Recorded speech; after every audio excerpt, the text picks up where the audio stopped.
When a terrified woman flashes a desperate hand signal across a crowded restaurant, most people look away. But Matteo Romano, a man whose world runs on power, control, and calculated silence, sees everything. What begins as a single act of intervention spirals into a deadly game of protection and obsession, where a controlling boyfriend is just the surface of something far darker. Ava Collins wanted to escape. Instead, she stumbled into the path of Chicago's most dangerous protector. Now, with violence closing in and nowhere left to hide, she'll have to decide: trust the monster who saved her, or face the ones hunting her alone. If you're hooked, stay until the end. And drop a comment with your city so I can see how far this story reaches. Hit that like button and let's dive in. The rain hammered against the windows of Marcello's, turning the glass into rippling sheets of liquid silver. Inside, the restaurant hummed with the low murmur of conversation, the clink of expensive silverware against porcelain, and the kind of laughter that only comes from people who've never had to worry about tomorrow. Chandeliers cast warm pools of light over white tablecloths, and somewhere in the back, a piano played something soft and forgettable. Ava Collins sat perfectly still, her hands folded in her lap beneath the table where Tyler couldn't see them shake. "You're not listening to me." Tyler's voice cut through her thoughts like a blade, smooth, controlled, edged with something that made her stomach tighten. He leaned forward, his smile never quite reaching his eyes, and reached across the table to touch her hand. His fingers were warm, possessive. "I said," he continued, his tone dipping into that dangerous softness she'd learned to fear, "you're not listening." "I am," Ava said quickly, forcing her lips into a smile. "I'm sorry. I was just distracted." Tyler's thumb traced a slow circle over her knuckles. To anyone watching, it would look affectionate. Ava felt the pressure of it like a warning. "You do that a lot lately. Makes me wonder what's going on in that pretty head of yours." "Nothing, everything. Please let me go." She swallowed the words and kept her face calm. She'd gotten good at that over the past year, keeping her face calm while her heart screamed. Tyler didn't like it when she looked scared. He didn't like it when she cried or argued or did anything that suggested she wasn't perfectly, blissfully happy. So she smiled. "I'm fine," she said. "Really, just tired." "You're always tired." His grip tightened, just slightly, just enough. "Maybe you need to take better care of yourself." "I've told you that before, haven't I?" "You have. And yet here we are." He released her hand and leaned back in his chair, his gaze sweeping over her like he was cataloging every flaw, every misstep. "You know I only say these things because I care about you, right?" "I know." "Good." He picked up his wine glass, swirling the deep red liquid thoughtfully. "Because sometimes I worry you don't appreciate what we have, what I do for you." Ava's throat felt tight. She nodded, not trusting herself to speak. Tyler had been charming once, funny, attentive, the kind of guy who remembered her coffee order and texted her good morning without fail. But charm had a way of curdling when you got too close, and now she could barely remember what it felt like to breathe without wondering if she was doing it wrong. He controlled everything. Where she went, who she talked to, what she wore. At first, it had seemed like love. Like he cared so much he couldn't stand the thought of losing her. But love didn't feel like a cage. Love didn't leave bruises that never quite faded. She'd tried to leave. Twice. The first time he'd cried, begged, promised he'd change. The second time he'd put his fist through the wall beside her head and told her exactly what would happen if she ever tried again. So she stopped trying. Until tonight, Ava's hand slipped into her lap, fingers trembling as she adjusted the napkin. Her eyes flicked across the restaurant, scanning faces, searching for something, anything, that might offer a way out.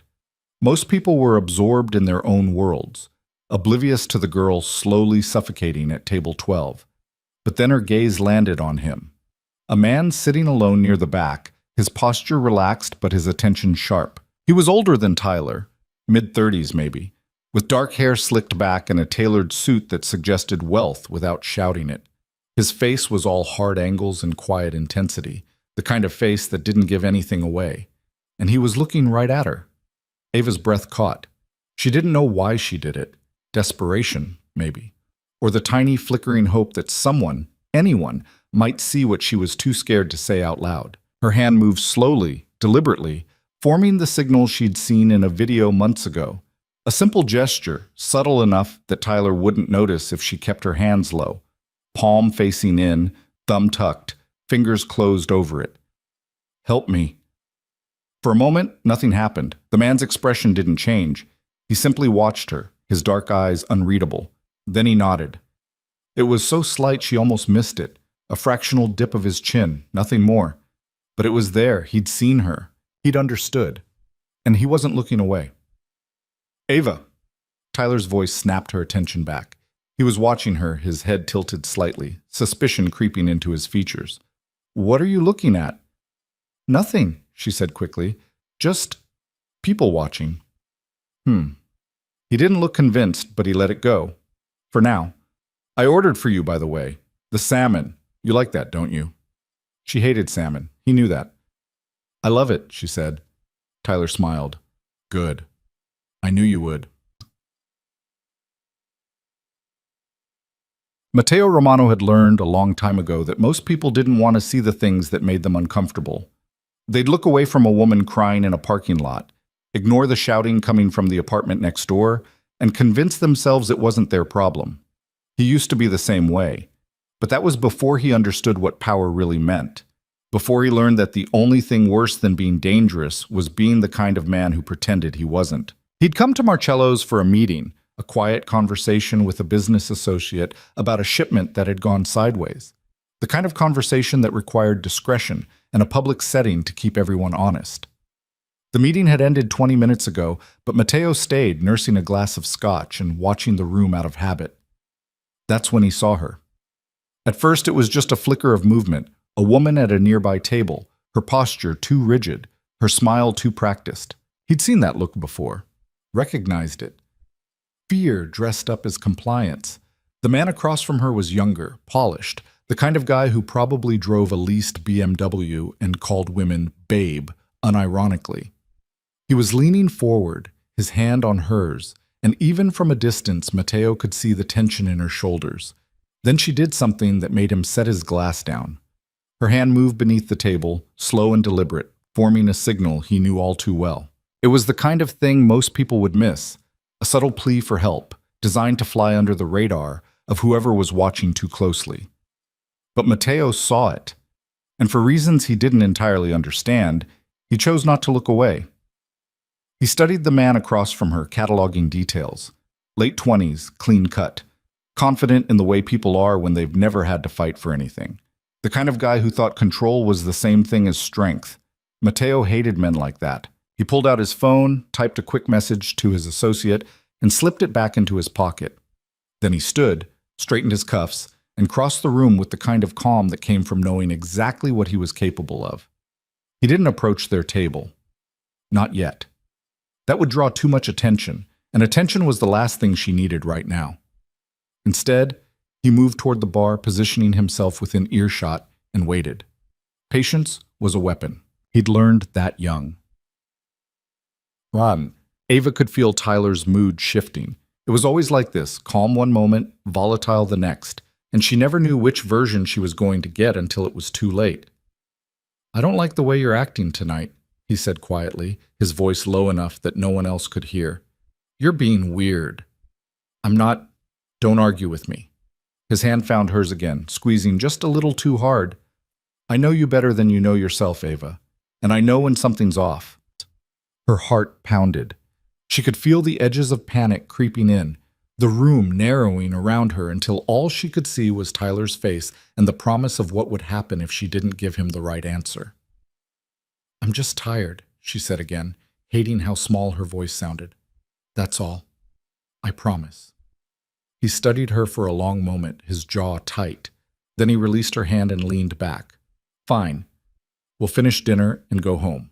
But we're going to talk about this later." Later. That word made her stomach drop. She nodded, swallowing against the lump in her throat. The waiter appeared then, setting plates in front of them with a practiced smile. Ava stared down at the salmon, her appetite non-existent. "Eat," Tyler said.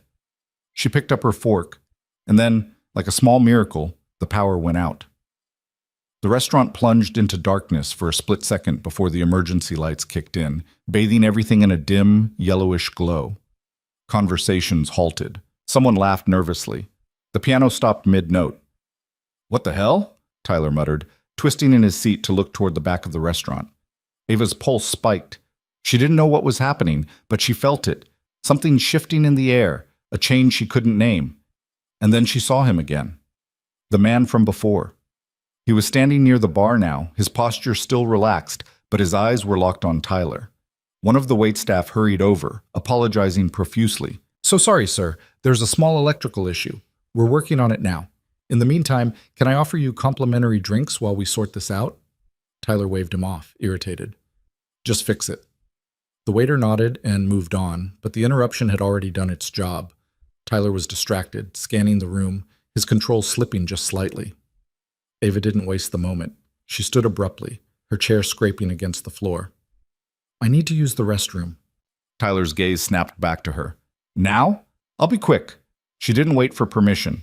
She turned and walked toward the back of the restaurant, her legs shaking but steady enough to carry her. She didn't look at the man by the bar, but she felt him watching. Oh, Matteo moved the moment she did. He didn't follow her directly. That would be too obvious. Instead, he intercepted one of the waitstaff, a young guy who looked like he'd rather be anywhere else, and handed him a folded bill. "The woman who just walked past," Matteo said quietly. "Make sure she has a few minutes alone. If the guy at table 12 tries to follow her, delay him. Spill something, drop a tray, I don't care. Just buy her time." The waiter's eyes widened slightly, but he took the money without question. "Yes, sir." Matteo nodded and stepped back, watching as the waiter moved toward Tyler's table. A moment later, the sound of breaking glass echoed through the restaurant, a perfectly timed accident that sent Tyler's wine spilling across the tablecloth. Tyler shot to his feet, cursing, and the waiter stumbled over himself, apologizing, dabbing at the mess with a napkin. Matteo allowed himself a faint smile. Then he slipped through the hallway toward the restrooms. Ava stood in front of the bathroom mirror, gripping the edge of the sink so hard her knuckles went white. Her reflection stared back at her, pale, wide-eyed, terrified. She didn't know what she was doing. The signal had been a stupid, reckless impulse, and now she was standing here like an idiot, waiting for... what? A stranger to save her? God, what is wrong with you? But before she could spiral any further, the door opened. She spun around, expecting Tyler. It wasn't Tyler. The man from the bar stepped inside, his presence filling the small space with a quiet, undeniable authority. He didn't say anything at first, just looked at her, his dark eyes steady and calm. "You signaled for help," he said finally, his voice low and even. "I'm here." Ava's breath hitched. She didn't know whether to feel relieved or more terrified. "Who are you?" "Someone who saw what you needed." He took a step closer, not threatening, just present. "Are you in danger?" The question was so direct it caught her off guard. Most people danced around things like that, softened the blow. But this man didn't waste words.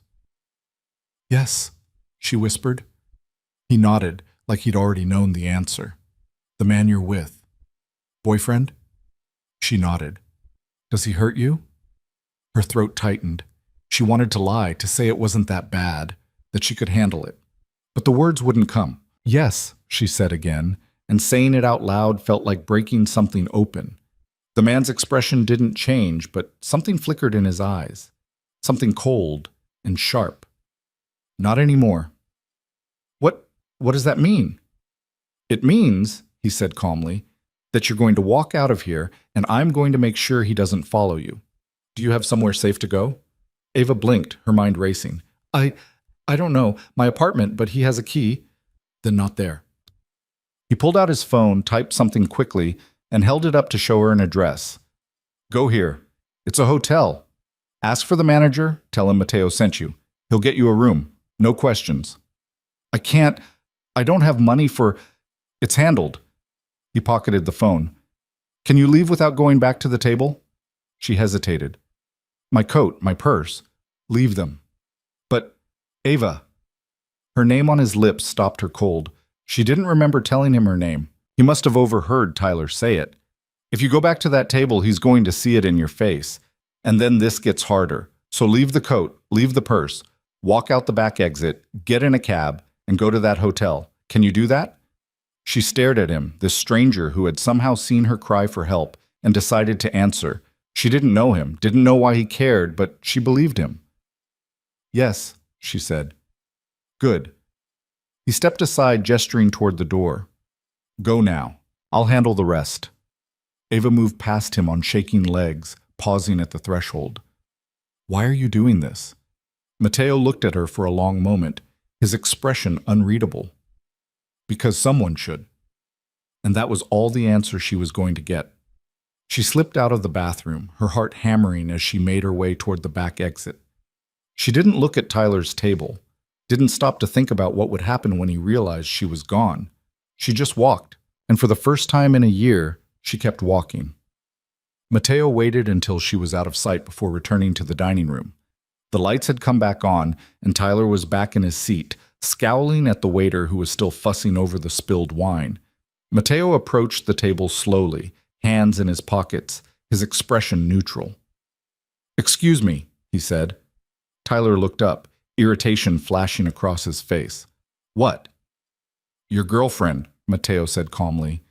"She left." Tyler's expression shifted. Confusion first, then anger. "What the hell are you talking about?" "She walked out the back exit about 2 minutes ago." Matteo's tone was conversational, almost friendly. "Thought you should know." Tyler shot to his feet, his chair scraping loudly. "What?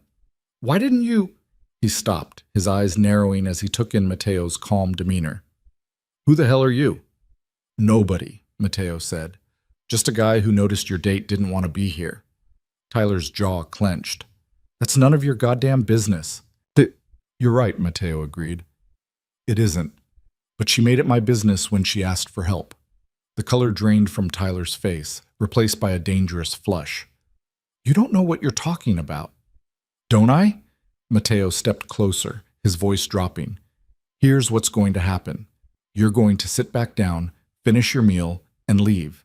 You're not going to follow her. You're not going to call her. You're not going to show up at her apartment or her work or anywhere else she might be. You're going to let her go." Tyler laughed, but there was no humor in it. "And if I don't?" Matteo's expression didn't change, but the air around him seemed to sharpen. "Then we'll have a different conversation, one you won't enjoy." For a moment, Tyler looked like he might push back, might throw a punch or make a scene, but something in Matteo's eyes, something cold and absolute, made him hesitate. "You have no idea who you're messing with," Tyler said, his voice shaking with barely controlled rage. "Maybe not," Matteo said, "but I know exactly who you are. And trust me, you don't want to find out who I am." He let the words hang in the air for a moment, then turned and walked away, leaving Tyler standing there, fists clenched, powerless. Outside, the rain had eased to a steady drizzle. Matteo pulled out his phone and sent a quick message to his contact at the hotel, confirming Ava's arrival. Then he made another call. "Yeah, it's me," he said when the line connected. "I need you to run a background check. Name's Tyler." He paused, realizing he didn't have a last name. "Never mind, I'll get you more details later. For now, just keep an eye on Marcello's. Guy in his late 20s, blonde hair, thinks he's untouchable. If he makes a move, I want to know about it." "Understood," the voice on the other end said. "Anything else?" Matteo glanced back at the restaurant, his jaw tight. "Yeah, find out everything you can about him. Who he works for, who he knows, what kind of trouble he's into. I have a feeling this isn't over." He ended the call and slipped the phone back into his pocket. He'd done what he could for now. The rest was up to Ava, but something told him this was just the beginning. Ava didn't remember the cab ride. One moment she was standing on the rain-slicked sidewalk, shivering without her coat, and the next she was in the back seat, giving the driver an address she'd only seen once on a stranger's phone. The hotel was smaller than she expected, boutique tucked away on a quiet street, the kind of place that didn't advertise, didn't need to. She walked inside, her legs still shaking, and approached the front desk. The manager, a middle-aged man with kind eyes, looked up and smiled. "Can I help you?" "Matteo sent me," she said, the words feeling surreal. The manager's expression shifted, recognition, understanding. He nodded and reached for a key. "Of course, room 412. Take the elevator to the 4th floor. You'll be safe here." "Thank you," she whispered. He handed her the key. "If you need anything, anything at all, call the front desk. We'll take care of it." Ava nodded, unable to speak past the lump in her throat. The room was simple but clean: a bed, a small desk, a bathroom with white tiles and soft lighting. She locked the door behind her, engaged the deadbolt, and sank onto the edge of the bed. And then, finally, she let herself cry. Not the silent, controlled tears she'd learned to hide from Tyler, but real, shuddering sobs that shook her entire body and left her gasping for air. She cried for the year she'd lost, for the girl she used to be. For every time she'd convinced herself it wasn't that bad, that she could handle it, that leaving would be worse than staying. She cried until there was nothing left. And when the tears finally stopped, she lay back on the bed, staring at the ceiling, and let herself feel something she hadn't felt in a long time. Hope. She didn't know who Matteo Romano was, didn't know why he'd helped her, but for the first time in a year, she wasn't alone, and that was enough. Matteo sat in his car outside the restaurant watching the entrance. Tyler hadn't left yet, probably still inside, trying to figure out what the hell had just happened. Good. Let him stew. Matteo's phone buzzed. A message from his contact. Tyler Harrington. Works in finance. Clean record, but flagged twice for harassment complaints that were dropped. Lives in River North. No known affiliations. Seems like a small-time control freak. Matteo frowned. Small-time didn't sit right. There was something off about the whole situation. Something he couldn't quite put his finger on. He made a mental note to dig deeper. Then he started the car and pulled away from the curb, the rain drumming steadily against the windshield. He'd done his good deed for the night, but something told him this wasn't the last time he'd see Ava Collins. And he was rarely wrong about these things. Ava woke to unfamiliar silence. No alarm. No traffic noise filtering through thin apartment walls. No sound of Tyler moving around in the next room. His presence a constant weight even when he wasn't watching her. Just quiet. She lay still for a moment, disoriented, until the events of the previous night came rushing back. The restaurant, the signal. The stranger with dark eyes who'd told her to leave everything behind and just go. She sat up slowly, her body aching from tension she'd been holding for so long she'd forgotten what it felt like to let go. Sunlight filtered through the hotel curtains, casting soft shadows across the unfamiliar room. Her phone sat on the nightstand where she'd left it, the screen dark. She'd turned it off last night, unable to face the barrage of messages she knew would be waiting. Tyler would have called, texted, probably shown up at her apartment by now. The thought made her stomach clench. She picked up the phone, her thumb hovering over the power button. Then she set it back down. Not yet. She wasn't ready. Instead, she got up and moved to the window, pulling the curtain aside just enough to look down at the street below. Morning traffic moved in steady streams. People walked past with coffee cups and briefcases, their lives normal and uncomplicated. Ava couldn't remember the last time her life had felt normal. A soft knock at the door made her freeze. "Miss Collins?" A woman's voice, gentle and professional. "I have breakfast for you. Compliments of the house." Ava approached the door cautiously, checking the peephole. A young woman in hotel uniform stood in the hallway, holding a tray. She opened the door a crack, the chain still engaged. The woman smiled warmly. "Mr. Romano asked us to make sure you were taken care of. I have coffee, fruit, and pastries. May I bring it in?" Ava hesitated, then unlatched the chain. The woman entered, set the tray on the small desk, and turned to leave. "Wait," Ava said. "Mr. Romano, do you know him?" The woman's expression remained carefully neutral. "He's a valued guest. That's all I can say. But he left instructions that you were to have anything you needed. If there's anything else..." "No, thank you. This is more than enough." The woman nodded and left, closing the door softly behind her. Ava stared at the tray. Real coffee in a ceramic cup. Fresh strawberries. Croissants that were still warm. It was such a small thing, but it made her throat tight. When was the last time someone had done something kind for her without expecting anything in return? She couldn't remember. She ate slowly, savoring each bite, trying not to think about what came next. Eventually, she'd have to turn on her phone, have to face reality, have to figure out what the hell she was going to do with her life now that she'd finally run. But for now, just for a little while longer, she let herself sit in this quiet room and pretend she was safe. The illusion lasted exactly 45 minutes. That's when someone knocked on the door again, harder this time, more insistent. Ava's heart jumped into her throat. She moved to the peephole, her hands shaking. It wasn't Tyler. It was Matteo Romano. He stood in the hallway with the same calm, unreadable expression he'd worn last night, dressed in dark slacks and a crisp white shirt with the sleeves rolled to his forearms. He looked like he'd walked out of a magazine spread, polished, controlled, dangerous in a way that had nothing to do with violence and everything to do with presence. Ava unlocked the door, her pulse racing. "Good morning," Matteo said. "May I come in?" She stepped aside and he entered, his gaze sweeping the room in one quick, assessing glance before settling back on her. "Did you sleep?" he asked. "Some.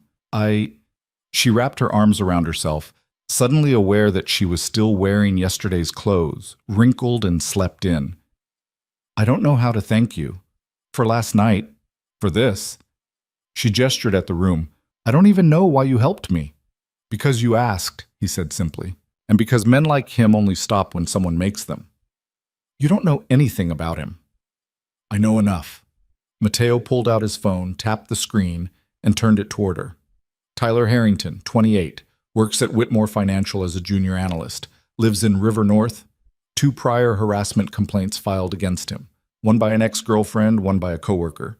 Both were dropped after he paid settlements." Ava's breath caught. "How did you—" "I make it my business to know who I'm dealing with." He pocketed the phone. "The question is, what do you want to do about it?" "I don't understand." "You left last night. That was brave. But leaving isn't the same as being free. Tyler knows where you live, where you work. He has your phone number, your email, probably access to your bank accounts if you've been together long enough. Men like him don't let go easily." The words hit her like ice water. She'd been so focused on getting away that she hadn't thought about what came after. Tyler wouldn't just accept this. He'd find her, and when he did— "I can help you," Matteo said quietly, "but I need to know if you're serious about this, about staying gone." "I am."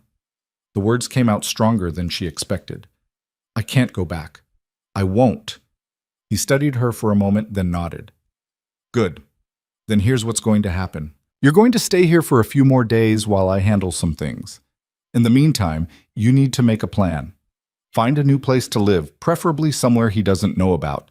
Change your phone number. Cut off any financial ties. Can you do that?" Ava's mind raced.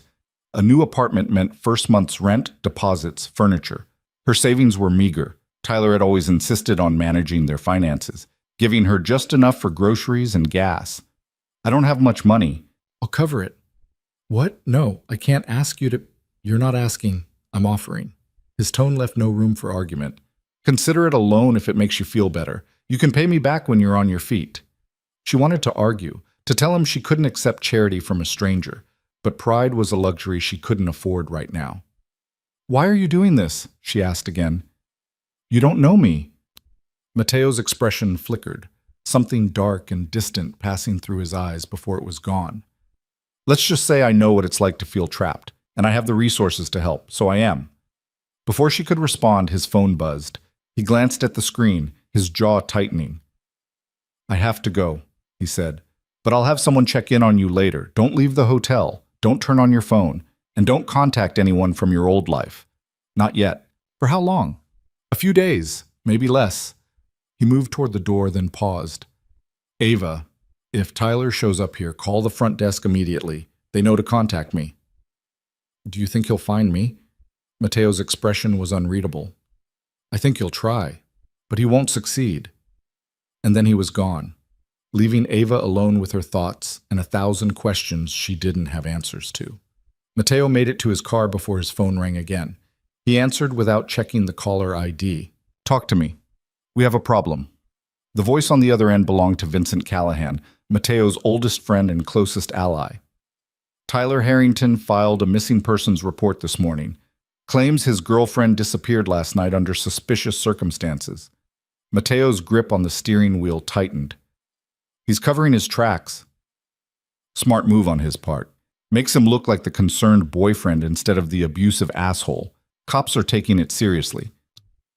They won't find anything. She left on her own. I know that. You know that. But if they start digging, they're going to find out she was at Marcello's last night. Security footage, credit card receipts, and then they're going to want to know who else was there. Matteo exhaled slowly. Let them look. I didn't break any laws. Maybe not. But you're on their radar now, and you know how that goes. He did. Matteo Romano was a name that carried weight in certain circles. Enough weight that the police paid attention when it surfaced. He'd spent years building a reputation, and with that reputation came scrutiny. I'll handle it, Matteo said. In the meantime, keep eyes on Harrington. I want to know everywhere he goes, everyone he talks to. Already on it. But, Matteo, be careful with this one. You're walking a fine line. I'm always walking a fine line. He ended the call and sat in the parking garage staring at nothing. Vincent was right. Getting involved with Ava had complicated things. But walking away now wasn't an option. He'd seen the look in her eyes last night, the same desperate, trapped look he'd seen in his sister's eyes years ago, right before everything fell apart. He hadn't been able to save Sophia, but maybe he could save Ava. 2 days passed in a strange, suspended reality. Ava stayed in the hotel room, venturing out only to walk the hallways when the walls started closing in. True to his word, Matteo sent people to check on her. A different hotel staff member each time, always polite, always asking if she needed anything. She didn't hear from Matteo himself. On the third morning, she finally turned on her phone. The screen lit up with notifications. 63 missed calls, over 100 text messages. Most were from Tyler, progressing from confused to angry to desperate. Where are you? Ava, this isn't funny. Call me. I'm worried about you. Please just let me know you're okay. You're making a huge mistake. I filed a police report. They're looking for you. You can't just disappear. We need to talk about this. I know you're scared, but I can change. I promise. If you don't come back, I'll find you. The last message had come in an hour ago. Ava's hands shook as she scrolled through them. Even now, even knowing what he was, part of her felt guilty. Tyler's voice echoed in her head. All the times he'd told her she was overreacting, that she didn't understand how much he loved her, that leaving would be the worst mistake of her life. But then she remembered the fear, the bruises, the feeling of suffocating slowly. She deleted every message without responding. There were other notifications too, missed calls from her best friend Mia, voicemails from her mother. Those hurt worse. But Matteo had been clear, don't contact anyone, not yet. She was about to turn the phone off again when it rang in her hand. Unknown number. She almost didn't answer, but something made her press accept. Ava Collins? A woman's voice, professional and clipped. Yes? This is Detective Sarah Mills with the Chicago Police Department. I'm calling regarding a missing persons report filed by Tyler Harrington. He's listed you as his girlfriend and says he hasn't heard from you in 3 days. Can you confirm you're safe? Ava's heart hammered. Yes, I'm safe. Can you tell me where you are? I'd rather not. A pause. Ms. Collins, Mr. Harrington is very concerned. He said you left a restaurant without your belongings and haven't been home since. Is there something you'd like to tell me? The careful phrasing wasn't lost on Ava. The detective was giving her an opening. I left because I wanted to, Ava said carefully. I'm an adult. I don't have to tell him where I am. That's true, but if you're in danger, I'm not. Not anymore. Another pause, longer this time. Ms. Collins, if you're being coerced or threatened, I'm not. I just needed to get away. That's all. All right. The detective's tone shifted slightly, softer now. If you change your mind or if you need help, here's my direct number. She rattled off the digits. Ava didn't write them down. Thank you, she said. But I'm fine. She hung up before the detective could ask anything else. Her hands were still shaking when someone knocked on the door. She checked the peephole, expecting another hotel employee. It was Matteo. She opened the door, and he stepped inside, his expression grim. The police called you, he said. It wasn't a question. How did you... Because I just got off the phone with a very irritated detective who wanted to know why a person of interest was staying in a hotel I own. Ava's stomach dropped. You own this hotel? One of several investments. He waved it off like it didn't matter. What did you tell her? That I'm safe, that I left on my own. That's it. Good. He moved to the window, looking out at the street below. Tyler's escalating. Filing the police report was just the beginning. He's been calling your workplace, your friends, anyone who might know where you are. How do you know that? Because I'm watching him. Mateo turned to face her. And what I'm seeing concerns me. What do you mean? Tyler Harrington isn't just some controlling boyfriend. He's connected. Ava frowned. Connected to what? To people who don't like questions, people who have resources.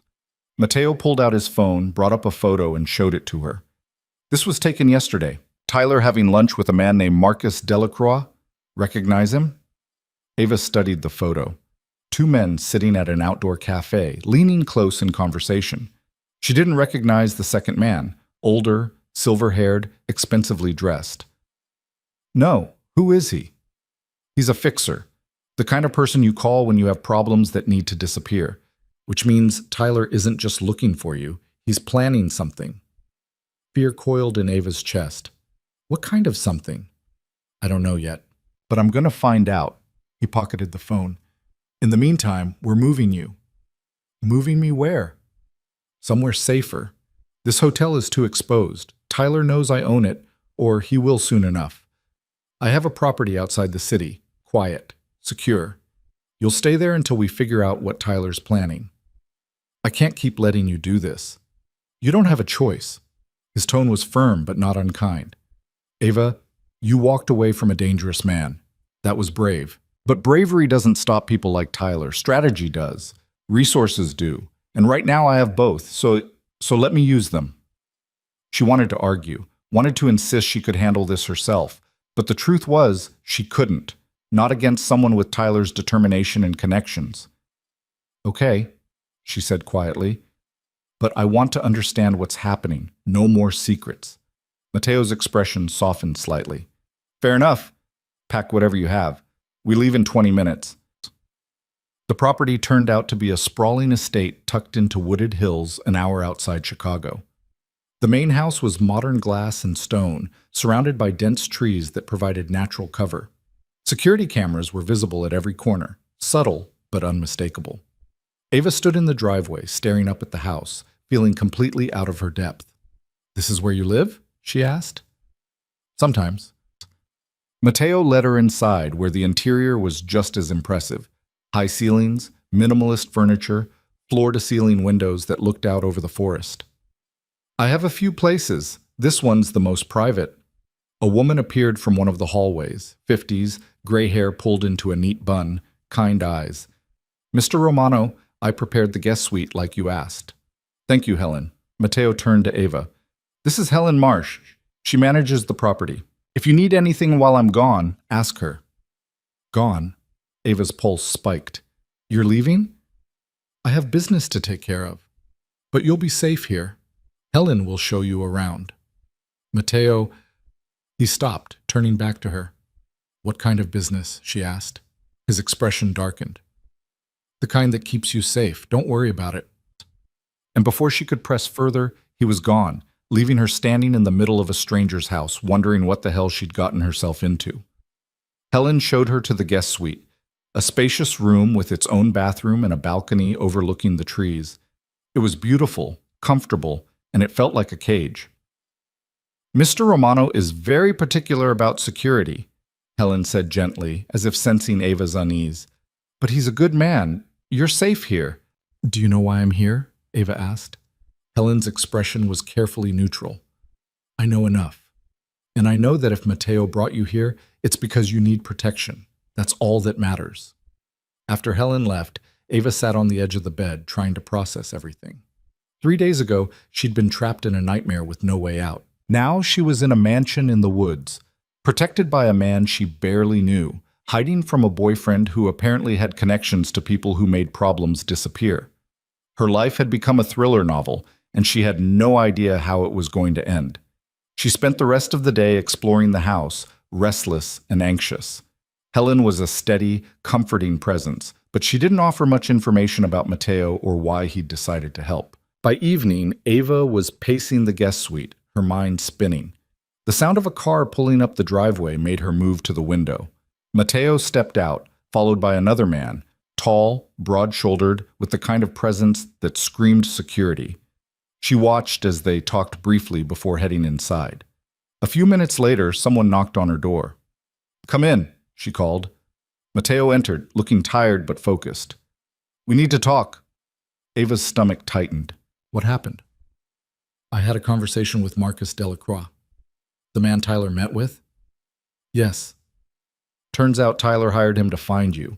And when I say hired, I mean he's offering a substantial amount of money to anyone who can locate you and bring you back." The room tilted. "Bring me back?" Delacroix's exact words were, "Retrieve the asset." "Tyler's not treating this like a breakup, Ava. He's treating it like theft." She sat down hard on the bed, her legs suddenly unsteady. "What does that mean?" "It means we're not dealing with a jilted boyfriend anymore. We're dealing with someone who thinks he owns you, and people who think like that don't stop until they get what they want." "So what do we do?" Mateo's jaw tightened. "We make sure he doesn't get what he wants. I'm putting more security on the property. Vincent, the man who came in with me, will be staying in the guest house. No one gets in or out without my knowing about it." "This is insane." Ava pressed her hands to her face. "How did my life turn into this?" Mateo crouched in front of her, his dark eyes steady. "Because you had the courage to ask for help, and because Tyler underestimated what happens when someone says no to him. But you're not alone in this anymore. Do you understand?" She looked at him, this stranger who'd inserted himself into her nightmare and refused to walk away. "Why do you care?" His expression shifted, something raw and painful flickering across his features before he locked it down. "Because I didn't care soon enough once before, and someone I loved paid the price." Before she could ask what he meant, he stood and moved toward the door. "Get some rest. Tomorrow, we start planning how to end this." He left her alone with more questions than answers. But as she lay in the unfamiliar bed, listening to the wind move through the trees outside, she realized something. For the first time since she'd met Tyler, she wasn't afraid to fall asleep, because Matteo Romano was standing between her and the darkness. And somehow, she knew he wouldn't let it reach her. Morning came with the smell of coffee drifting through the house and the low murmur of voices downstairs. Ava had slept better than she had in months, which felt wrong somehow, like she shouldn't be resting while her entire life was falling apart. But exhaustion had won over guilt, and for once, she'd slept through the night without jerking awake at phantom sounds. She found Mateo and Vincent in the kitchen, papers spread across the marble island, both men leaning over what looked like surveillance photos. They looked up when she entered, and Mateo straightened, his expression shifting from intense focus to something softer. "Coffee?" he offered, already reaching for a cup. "Please." She accepted it gratefully, wrapping her hands around the warm ceramic. "What's all this?" Vincent gathered up the photos before she could get a closer look, but not before she caught a glimpse of Tyler's face in one of them. "Just business," he said smoothly. He was older than Mateo, maybe early 40s, with salt and pepper hair and the kind of watchful eyes that missed nothing. "I'm Vincent Callahan, by the way. We weren't properly introduced last night." "Ava Collins." She shook his offered hand. "I know." His smile was brief but genuine. "Mateo's told me about your situation. You're in good hands." "That's what everyone keeps saying." She looked between them. "But nobody's telling me what's actually happening."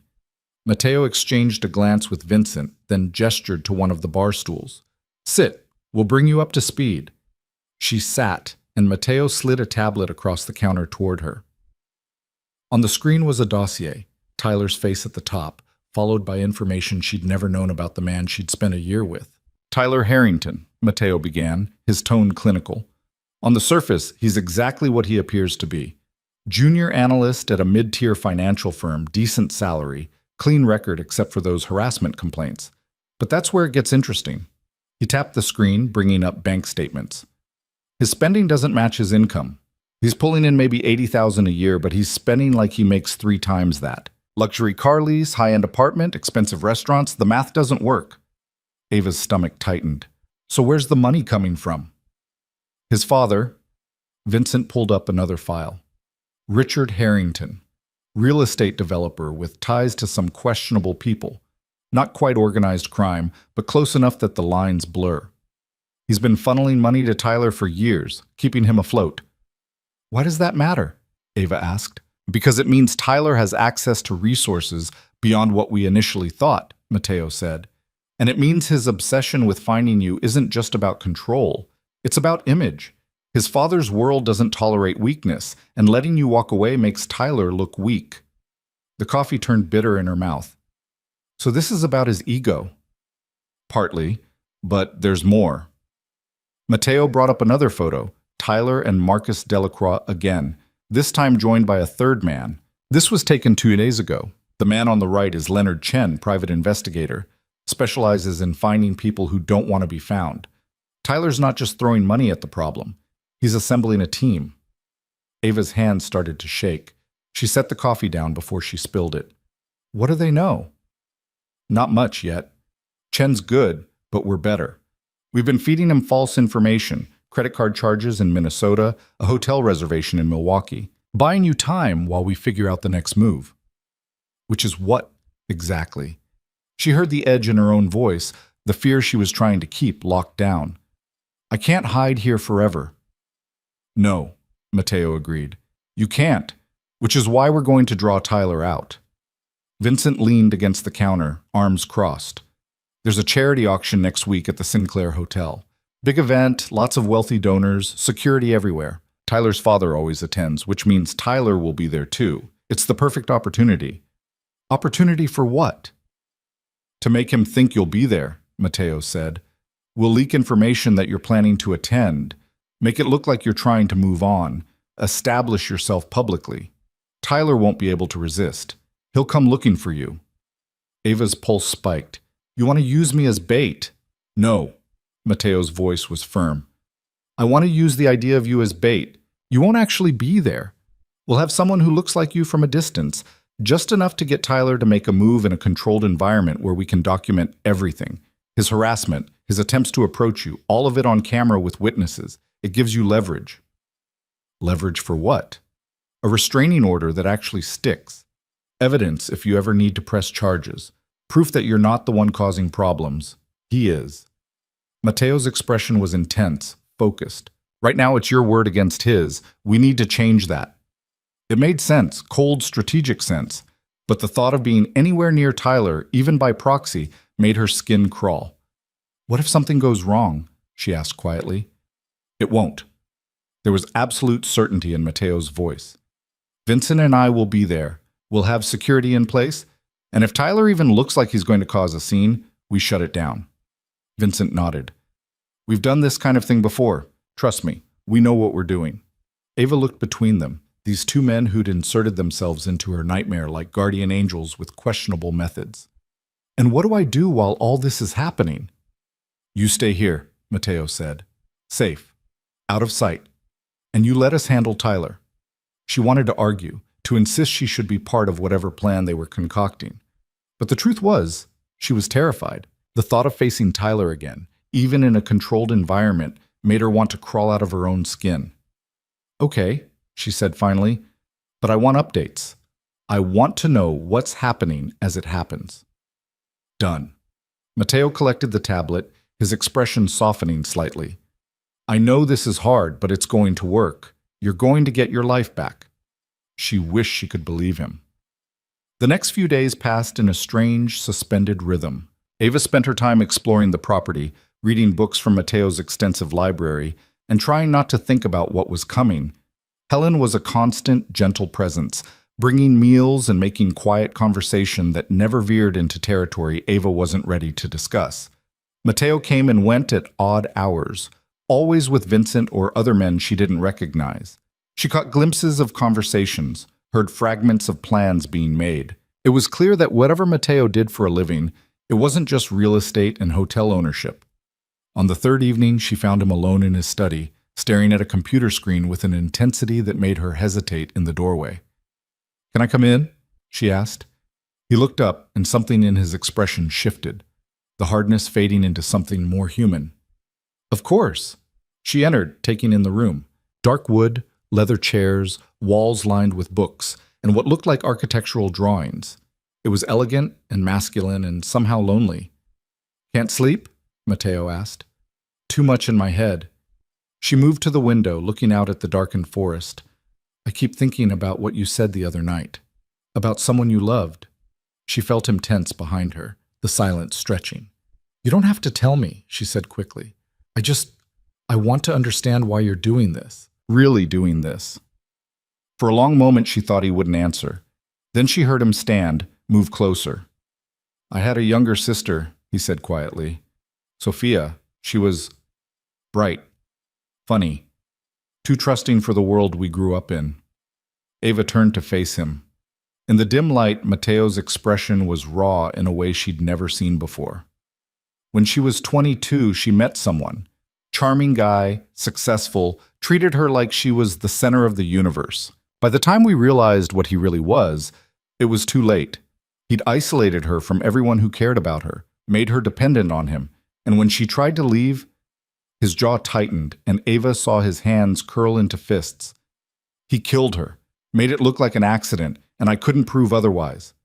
The words hung in the air, heavy and brutal.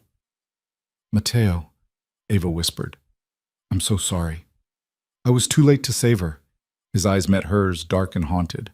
"But I wasn't going to be too late to save you." Something shifted in Ava's chest. Understanding, connection, a shared recognition of trauma that bound strangers together. She reached out without thinking, placing her hand on his arm. "Thank you," she said softly, "for seeing me, for not looking away." He covered her hand with his, and for a moment they just stood there, two people carrying wounds they'd never asked for.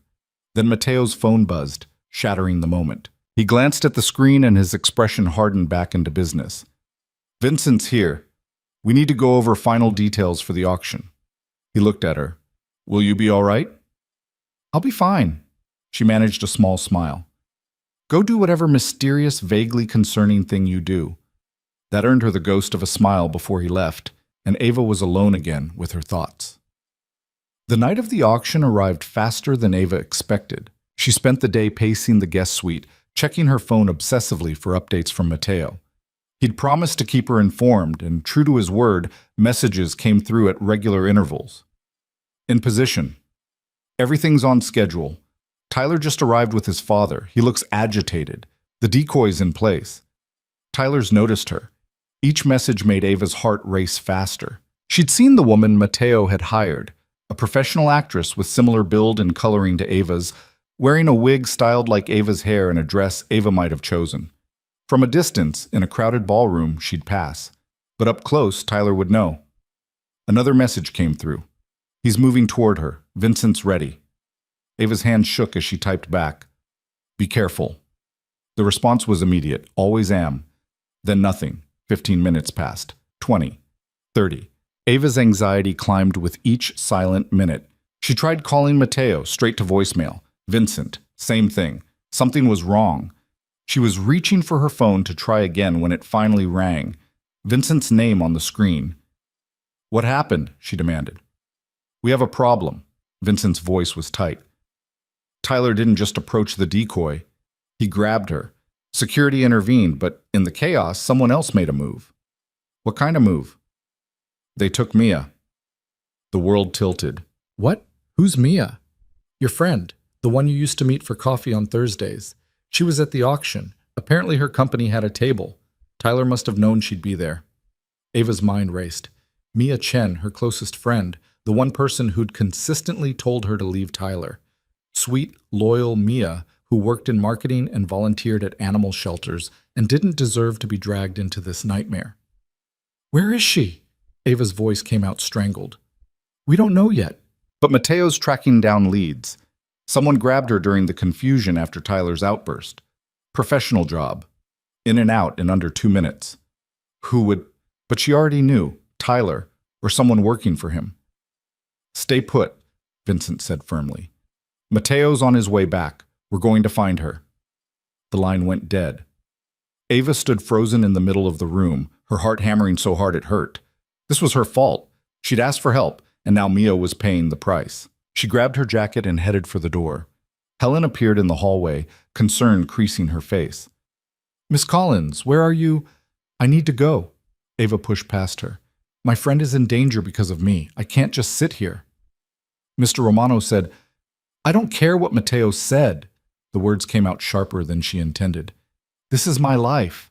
My friend. I'm not hiding anymore. She made it to the front door before it opened and Matteo walked in, his expression thunderous. Behind him, Vincent looked equally grim. Going somewhere? Matteo asked, his tone dangerously calm. You should have told me Mia would be there, Ava shot back. I could have warned her, could have what? Put yourself in danger too? Matteo closed the distance between them. This isn't your fault, Ava. Then whose fault is it? Because last I checked, I'm the one Tyler's obsessed with. I'm the reason Mia's missing. Tyler's the reason Mia's missing, Vincent interjected. And whoever he's working with, which, by the way, is someone we didn't see coming. Ava's anger flickered into fear. What do you mean? Matteo's jaw tightened. Tyler's not the one pulling the strings anymore. He made a deal with someone bigger, someone dangerous. Who? Rocco Bellini. The name meant nothing to Ava, but she saw the way Matteo and Vincent exchanged looks, saw the tension in their shoulders. Who is that? She demanded. A problem, Matteo said flatly. Bellini runs half the underground gambling operations in Chicago. Loan sharking, protection rackets, you name it. He's the kind of man who collects debts, and people who owe him don't say no. Why would Tyler be involved with someone like that?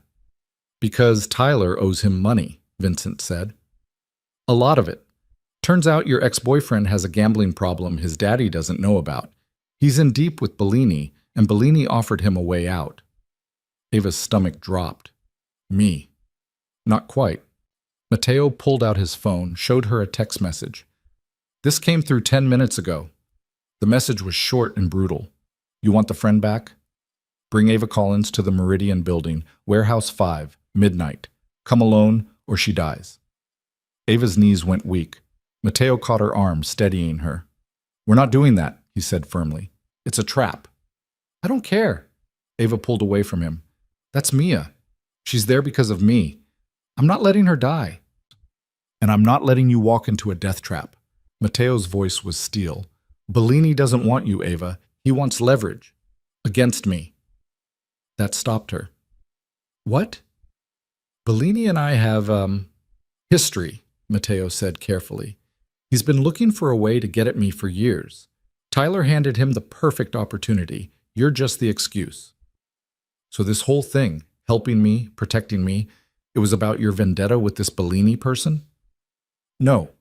Matteo's expression was fierce. It started because you needed help. But Bellini's involvement changes things. He's escalating because he sees weakness. And the only way to deal with someone like him is to show strength. By sacrificing Mia? By being smart. Vincent stepped forward. We go in, but we do it our way. With backup, with a plan, with every advantage we can get. Bellini wants a confrontation? We'll give him one, just not the kind he's expecting. Ava looked between them, these two men who'd somehow become the only thing standing between her and complete disaster. What's your plan? We make them think you're coming, Matteo said. You stay here under guard. Vincent and I go to the warehouse with a team. We get Mia out, and we end this. And what if Bellini kills her the moment he realizes I'm not there? He won't. Matteo's certainty was absolute. Mia's only valuable as leverage. The moment he loses that, he has nothing. So he'll keep her alive as long as he thinks you're coming.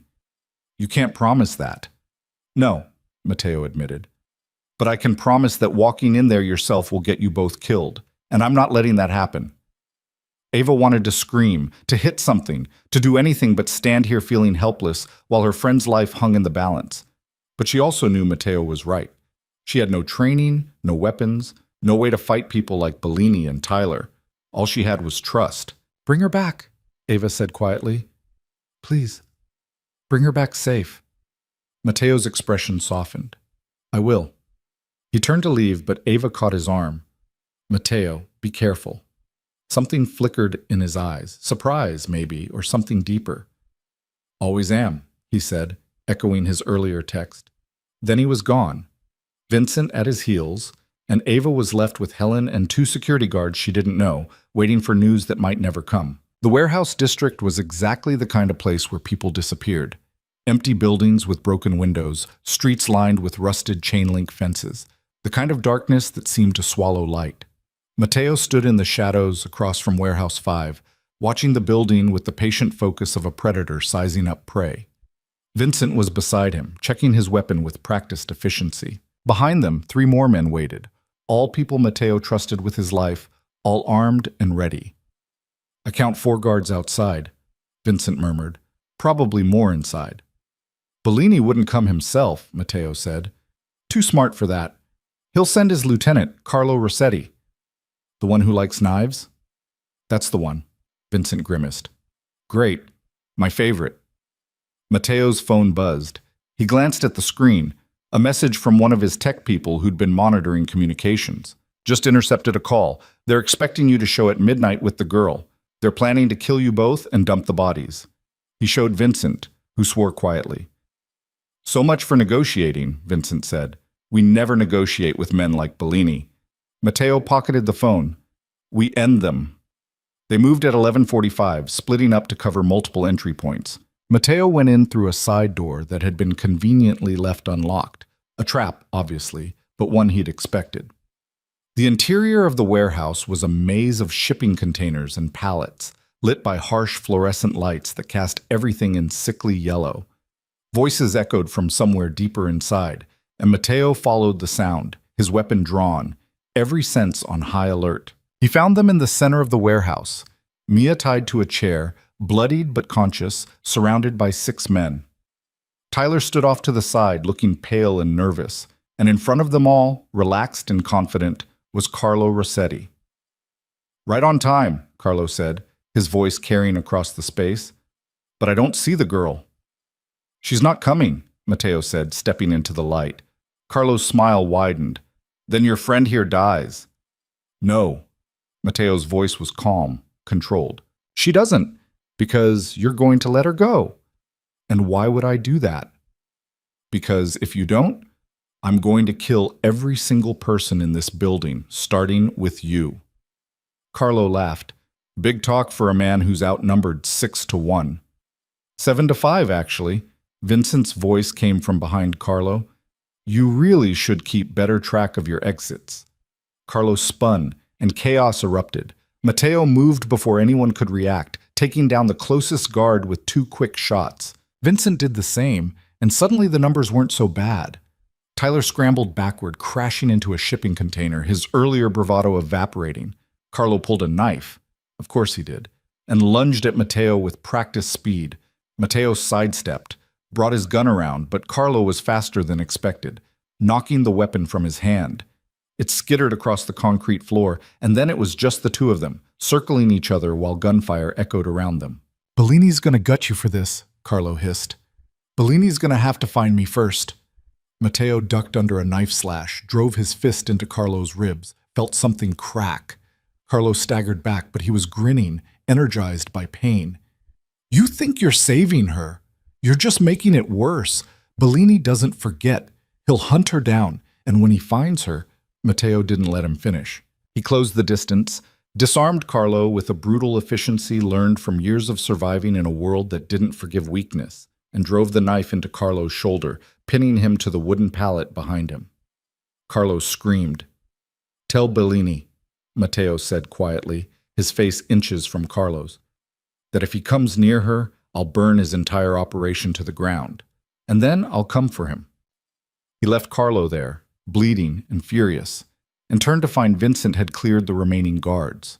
Mia was still tied to the chair, her eyes wide with shock and fear. Mateo cut her free. "You're safe now. I'm a friend of Ava's." "Where is she?" Mia's voice was hoarse. "Is she okay?" "She's fine. Worried about you." He helped her stand, supporting her weight when her legs wobbled. "Can you walk?" "I think so." Vincent appeared at his side. "We need to move. I heard sirens." "Of course." Someone had called the cops. Mateo nodded, and they headed for the exit, Mia between them. But they didn't make it 10 feet before Tyler stepped into their path, a gun trembling in his hands. "You're not taking her," Tyler said, his voice shaking. "This is all your fault. If you hadn't interfered, Ava would still be with me. Everything would be fine." Put the gun down, Matteo said calmly. No. No, I'm done taking orders. I'm done being the one who loses. Tyler's finger tightened on the trigger. You took her from me, so I'm taking everything from you. He wasn't aiming at Matteo. He was aiming at Mia. Time slowed. Matteo saw Tyler's finger move, saw the decision crystallize in his eyes. There was no time to draw his own weapon, no time to get between them, but Vincent was faster. The shot echoed through the warehouse, and Tyler dropped like a puppet with cut strings, the gun clattering from his hand. He hit the ground hard, clutching his leg, screaming. Move, Vincent said tersely. They ran. Behind them, police sirens wailed louder, closer. They burst out of the warehouse into the cold night air, where one of Matteo's men waited with a car. They piled in, Mia in the back seat, and the driver peeled away as the first police cruiser rounded the corner. Matteo looked back once, saw the warehouse lit up like a beacon, saw officers swarming the building. Tyler would survive. Carlo would survive. But the message had been sent, and Bellini would hear it. They drove in tense silence until they were miles away, finally pulling over in an empty parking lot. Mia was shaking, tears streaming down her face, and Matteo gave her space while Vincent made calls, cleaning up the mess they'd left behind. Is it over? Mia finally asked. Matteo wanted to say yes, wanted to promise her that the nightmare was done, but he'd learned a long time ago not to make promises he couldn't keep. For now, he said, but we need to get you somewhere safe, and then we need to make sure Bellini understands that this ends here. Mia nodded, wiping at her eyes. Ava? I need to see Ava. Soon, Matteo promised. First, let's make sure you're okay. But as he said the words, his phone buzzed with a new message. Unknown number. You made a mistake tonight, Romano. The girl lives. Your friend lives. But this isn't over. Bellini doesn't forget.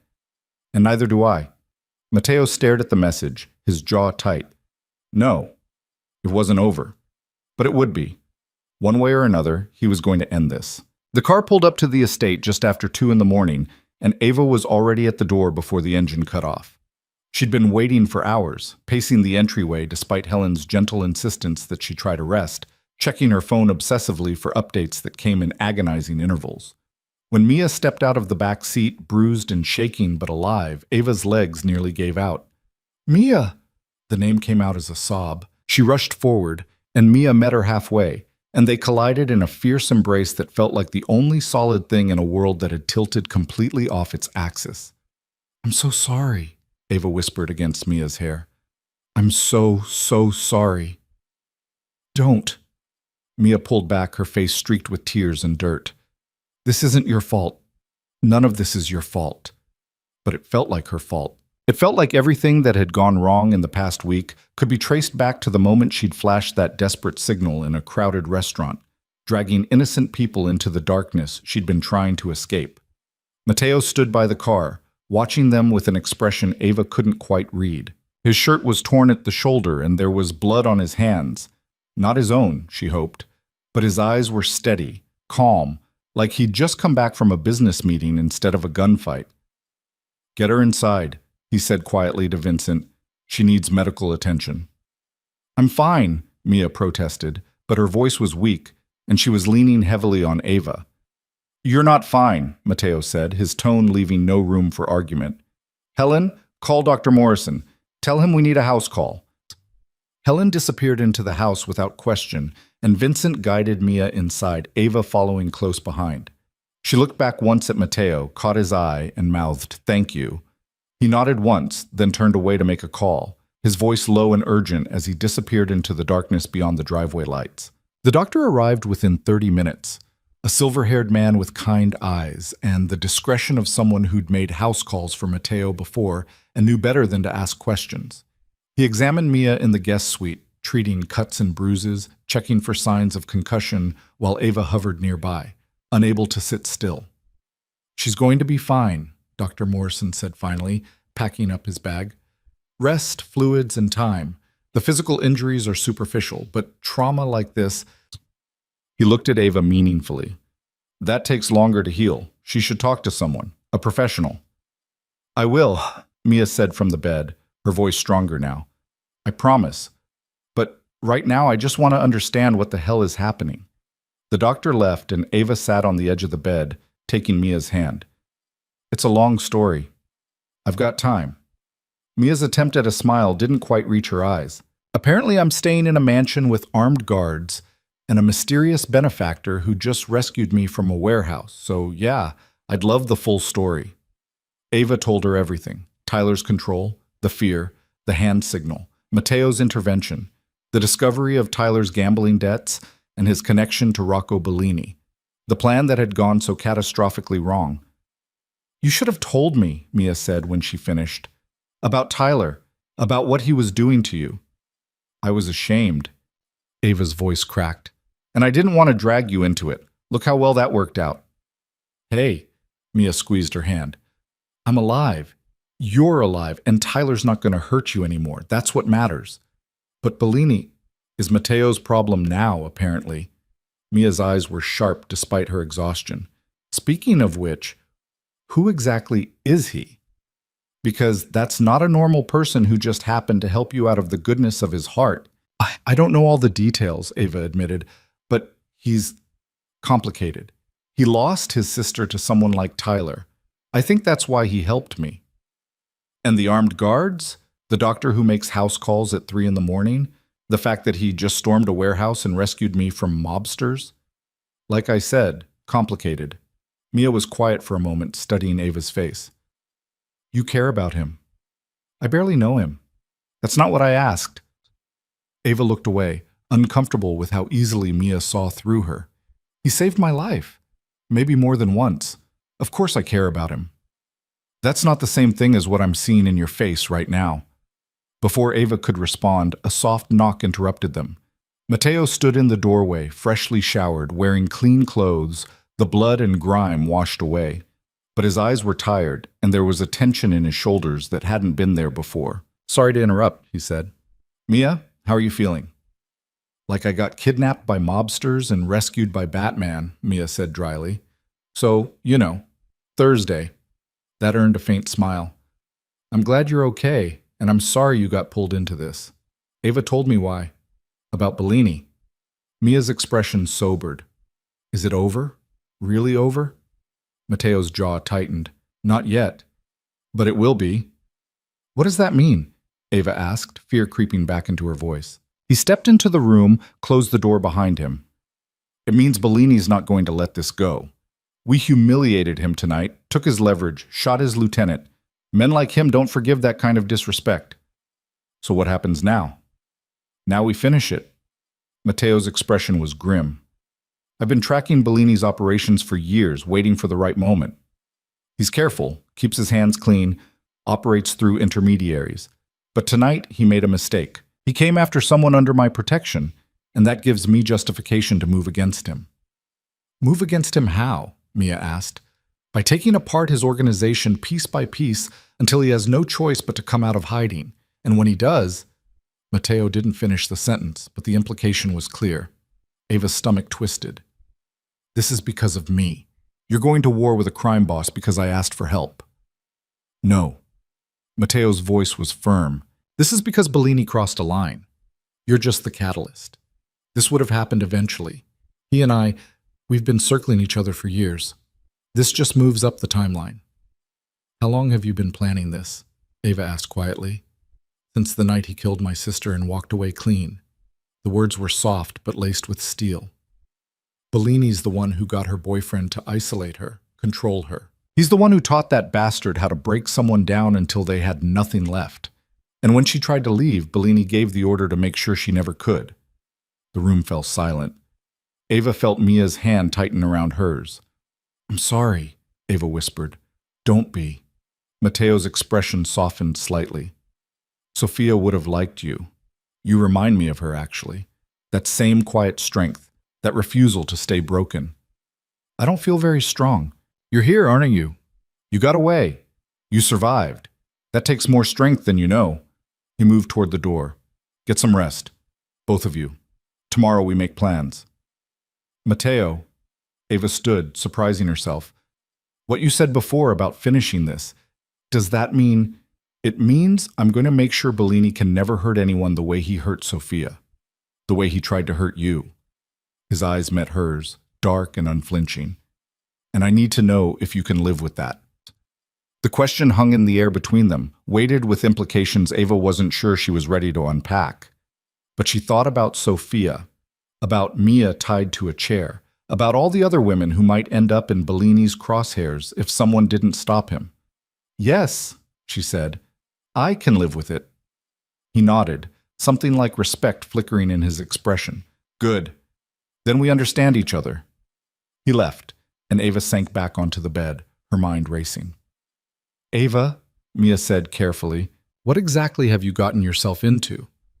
I don't know, Ava admitted, but I don't think I can walk away from it now. Do you want to? Ava thought about it, really thought about it. A week ago, all she'd wanted was to escape Tyler and rebuild some semblance of a normal life. But normal felt like a distant memory now, and the idea of walking away from Matteo, from this strange, intense connection that had formed between them, felt impossible. No, she said finally. I don't think I do. Mia was quiet for a long moment. Then I guess we're in this together. You don't have to be. You could leave, go somewhere safe, and let you face this alone. Not a chance. Mia's expression was fierce despite her injuries. You're my best friend. Where you go, I go. Even if it's into the middle of a mob war, apparently. Ava felt tears prick her eyes. You're insane. Takes one to know one. Mia managed a real smile this time. Besides, that Matteo guy seems to know what he's doing. And Vincent's kind of hot in a scary, ex-military kind of way. Despite everything, Ava laughed. You were just kidnapped. Which means I deserve to appreciate attractive men who rescue me. It's therapeutic. The laughter felt good, even if it was edged with hysteria. They talked for a while longer, their conversation drifting to safer topics. Mia's job, mutual friends, anything that felt normal and uncomplicated. Eventually, Mia's eyes started to droop, exhaustion finally winning out over adrenaline. Ava left her to sleep and wandered downstairs, too wired to rest herself. She found Matteo in his study, surrounded by papers and photographs spread across his desk, a glass of whiskey in his hand. Can't sleep either? She asked from the doorway. He looked up, and some of the tension in his expression eased. Too much to plan. Can I help? You should be resting. I've been resting for days. I want to be useful. She stepped into the room, closing the door behind her. Please, let me do something. Matteo studied her for a long moment, then gestured to the chair across from his desk. All right, but you're not going to like what you see. She sat, and he turned the photographs toward her. They showed buildings, people she didn't recognize, surveillance shots that looked like they'd been taken over months or years. These are Bellini's operations, Matteo explained. Gambling dens, loan sharking headquarters, warehouses where he stores product. He's got his fingers in everything. Drugs, weapons, human trafficking. The warehouse where we found Mia was just the tip of the iceberg. Ava's stomach turned. And you're going to shut them all down? Not all at once. That would be suicide, but systematically, methodically. I've got allies, people who owe me favors, law enforcement who want Bellini gone as much as I do. We hit him where it hurts, cut off his revenue streams, turn his people against him. And when he's weak enough, isolated enough, we take him down for good. How long will that take? Weeks, maybe months. Matteo's expression was grim. Bellini's been building this empire for 20 years. Taking it apart won't be quick or easy. And what do I do while you're doing all this? You stay safe, you stay hidden, you let me handle the dangerous parts. Ava shook her head. I can't just sit around waiting while you risk your life. Not after everything you've done for me. Ava, no. Listen. She leaned forward, her voice intense. I know I'm not trained like you. I know I don't have your resources or your experience. But I'm smart, and I'm motivated, and I need to be part of this. Because if I'm not, if I just hide in this beautiful house while you fight my battles, then I'm still letting someone else control my life. And I'm done with that. Matteo set down his glass, his dark eyes locked on hers. You have no idea what you're asking for. Then tell me, show me. But don't shut me out. He was silent for a long time, and Ava could see the conflict playing out behind his eyes. The desire to protect her warring with something else, something that looked almost like respect. "All right," he said finally. "But you do exactly what I tell you, when I tell you. No arguments, no improvising. Bellini's people are professionals. One mistake and you're dead. Can you live with those terms?" "Yes." "Then starting tomorrow, Vincent will begin training you.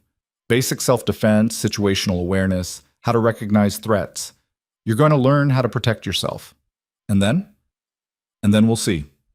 Matteo picked up his whiskey, drained it. "But understand something, Ava. Once you're part of this, there's no going back. You'll see things, do things that will change you. Are you sure that's what you want?" Ava thought about the girl she'd been a week ago, scared, trapped, invisible.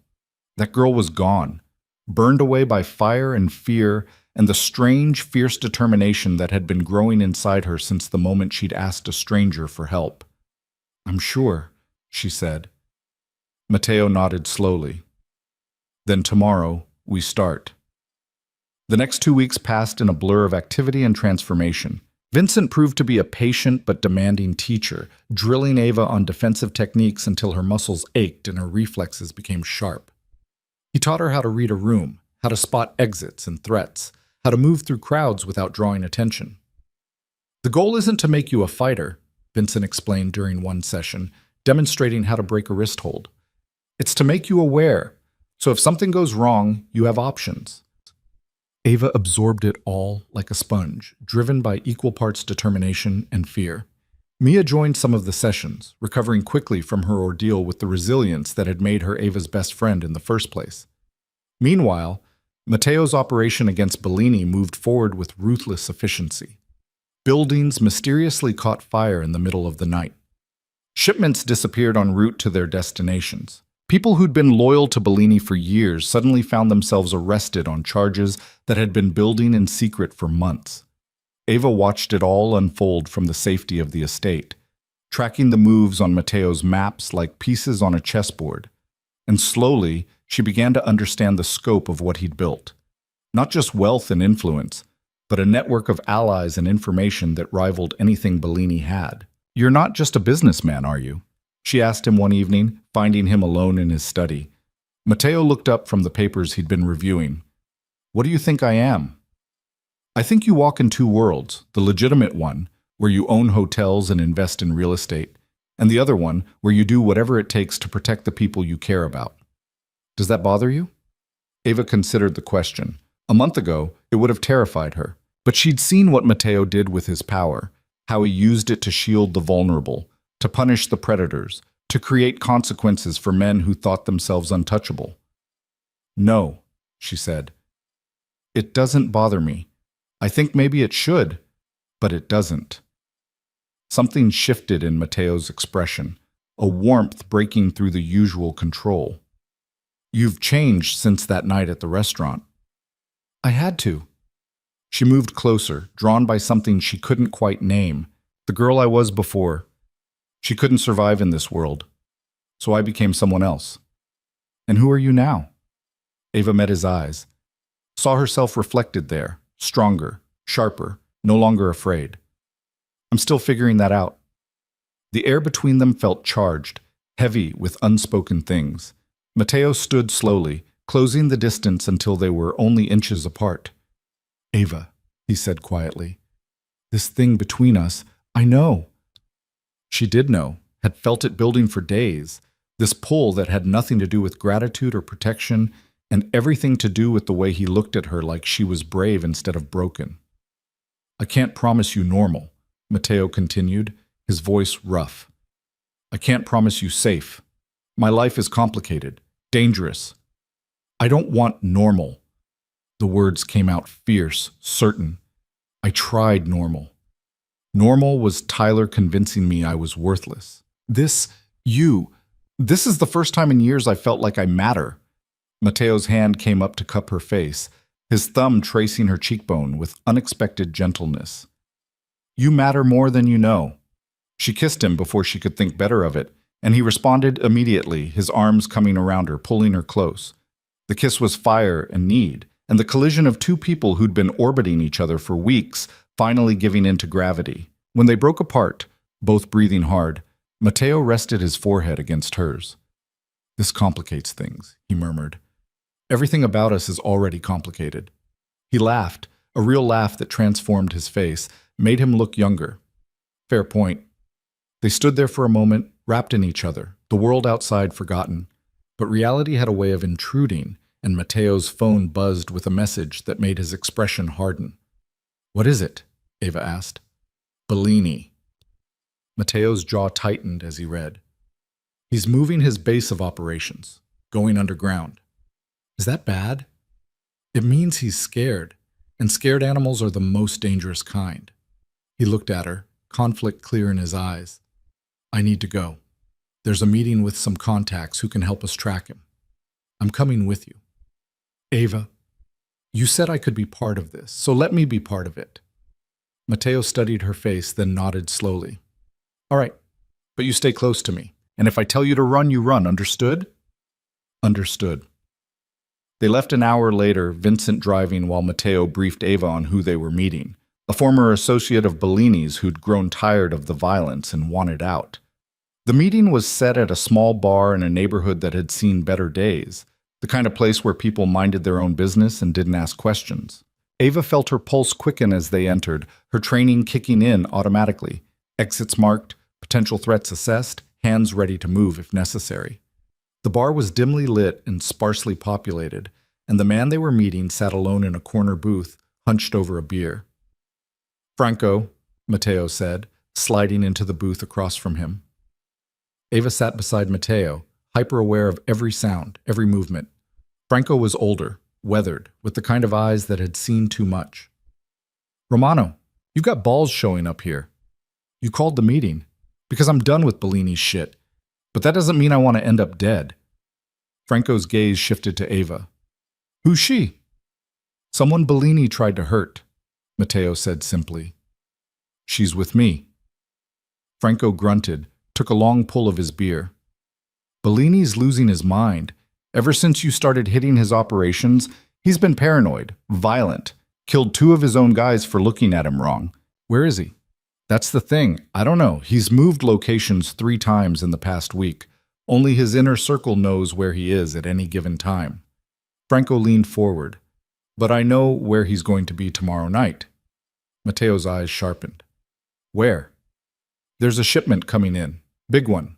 Weapons, drugs, enough product to keep him running for 6 months. He's personally overseeing it because he doesn't trust anyone anymore.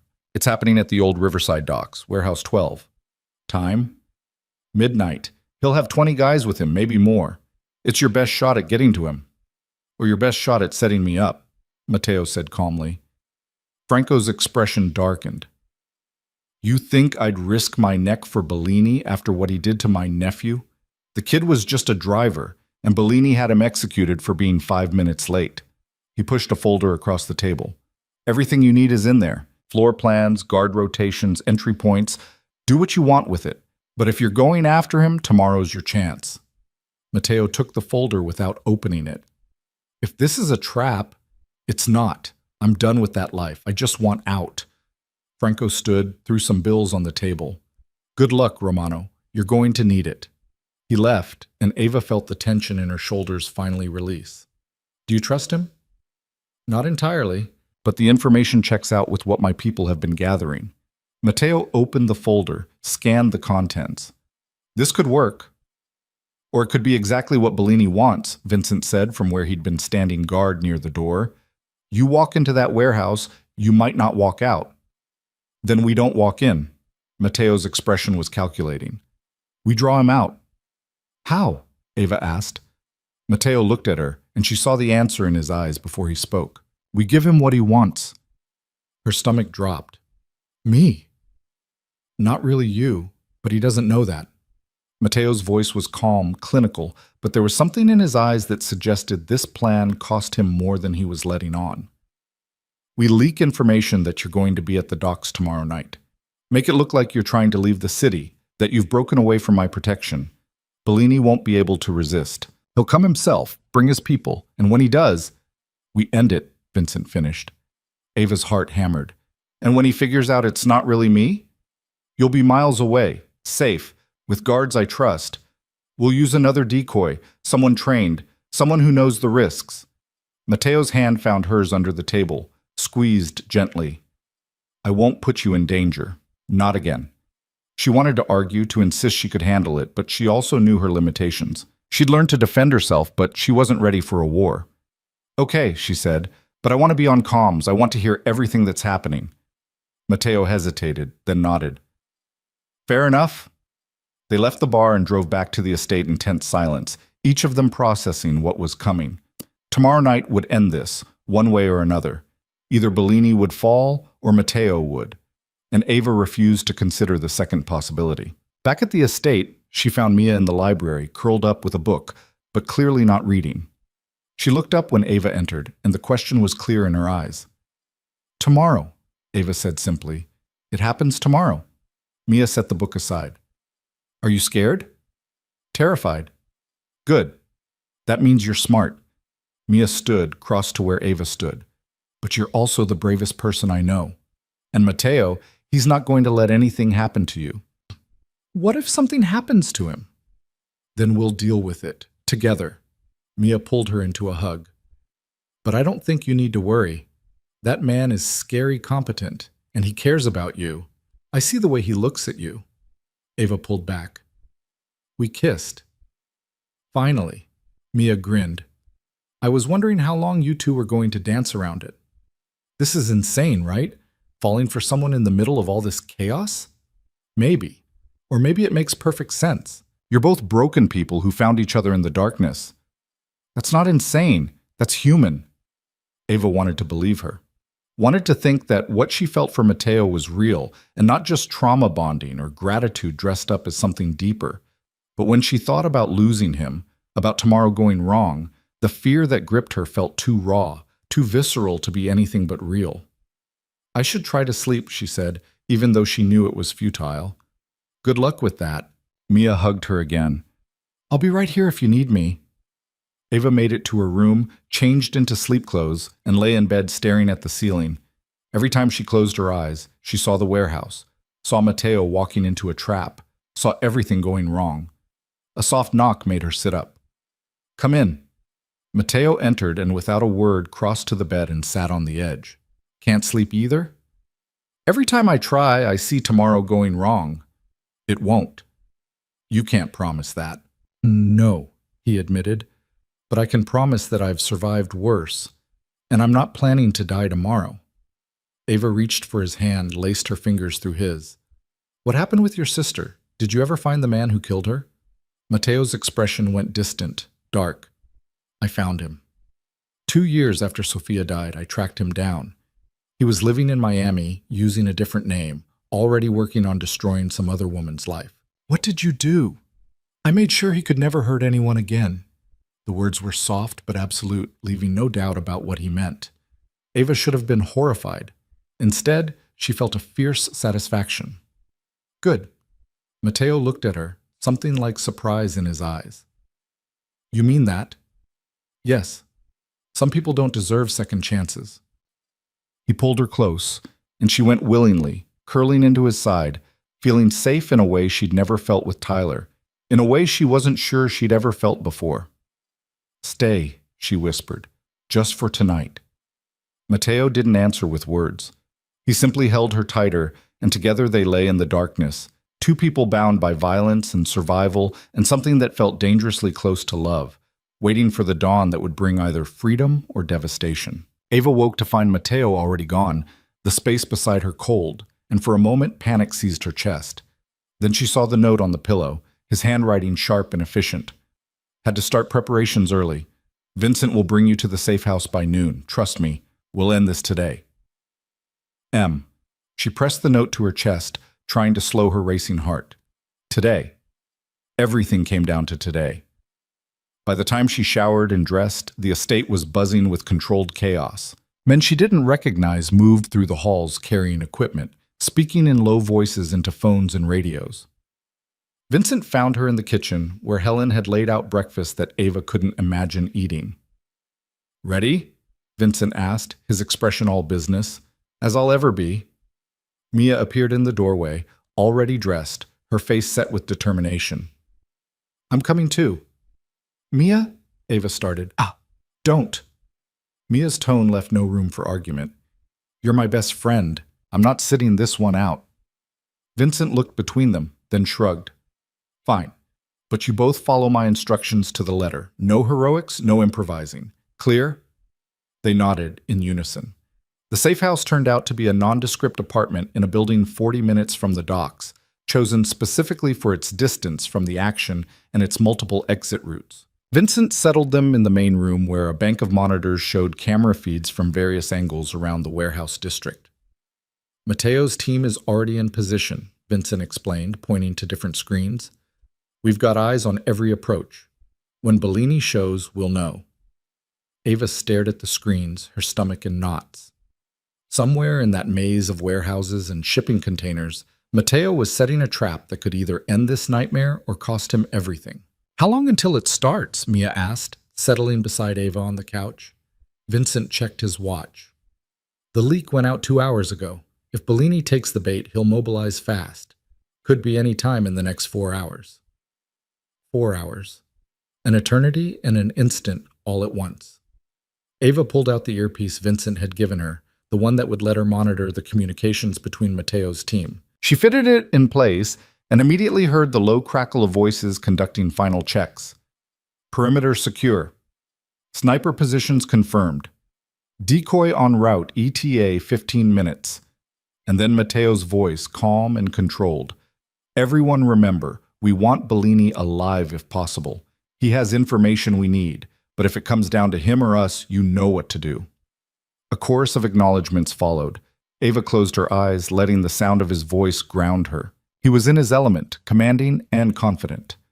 This was who he was beneath the polished businessman exterior. A strategist, a protector, someone who'd learned to survive in a world that didn't forgive weakness. The waiting was agony. Ava paced the apartment while Mia tried to distract her with conversation, and Vincent monitored the feeds with the focus of a hawk. Minutes crawled by like hours.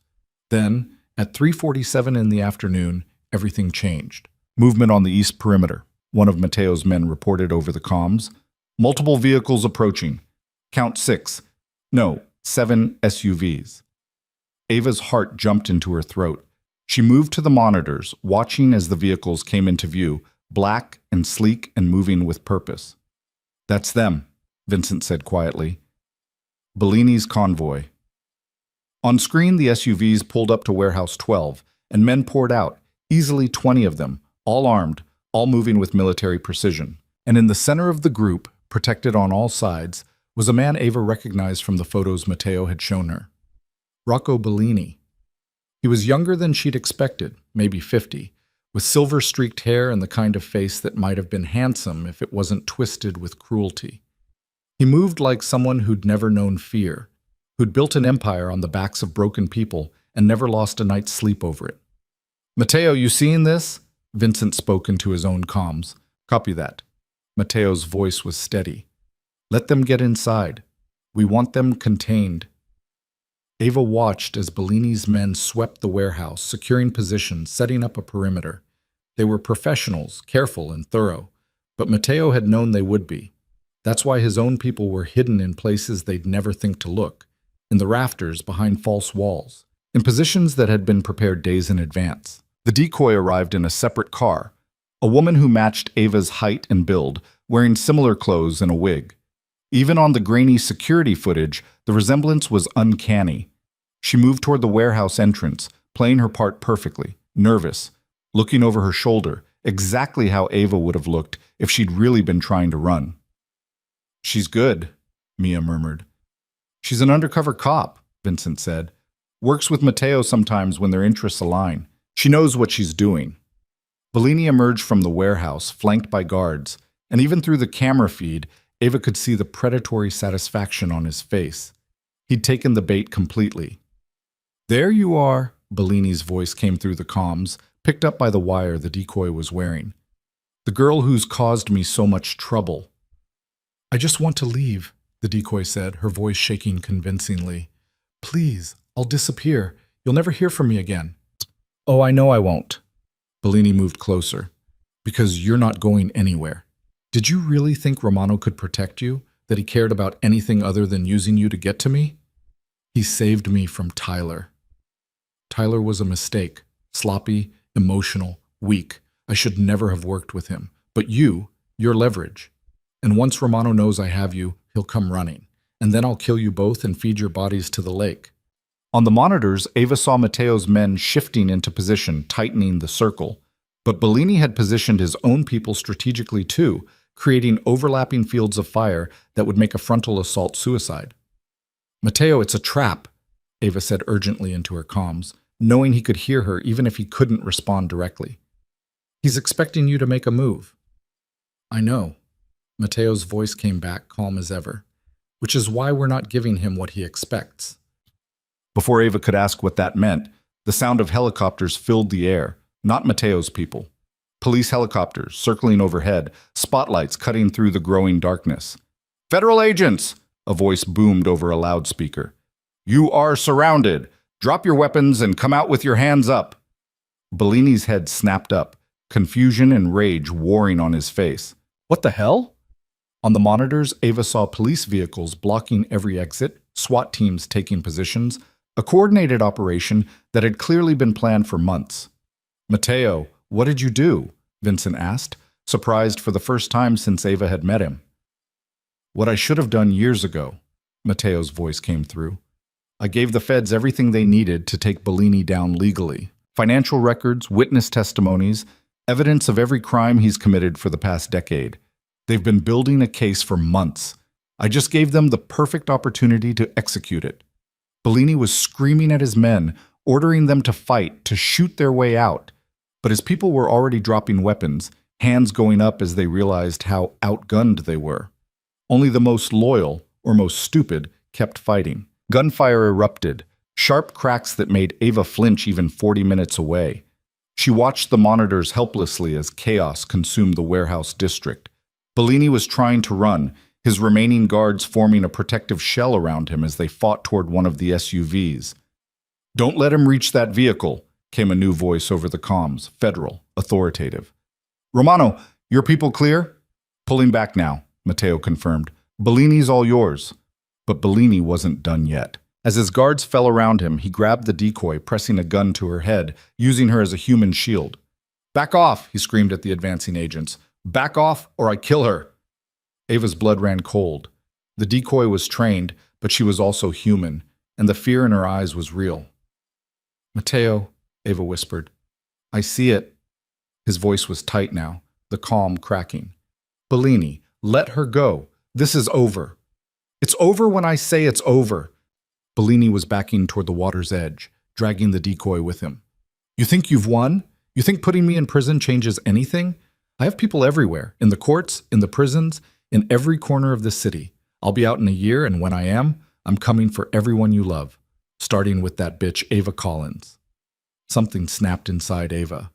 All the fear, all the rage, all the helplessness of the past weeks crystallized into cold, hard clarity. Vincent, she said, where exactly are we relative to the docks? Vincent's eyes narrowed. Ava, no. Where? 25 minutes southeast. But you're not going there. You said there are multiple exit routes from this apartment. To keep you safe, not so you can run toward danger. Vincent moved to block the door. Matteo would kill me.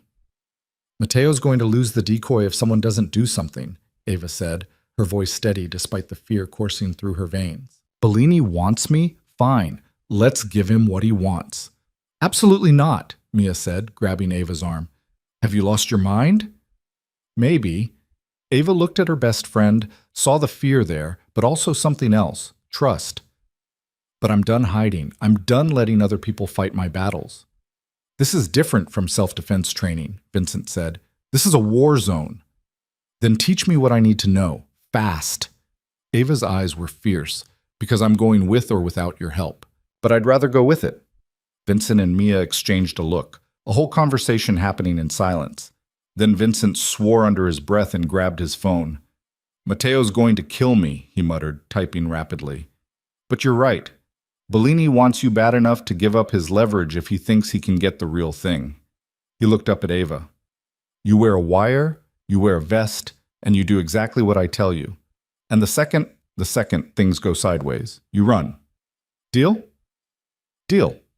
10 minutes later, Ava was suited up in a bulletproof vest that felt too heavy and too thin all at once, a wire taped to her skin, an earpiece connecting her to Mateo's team.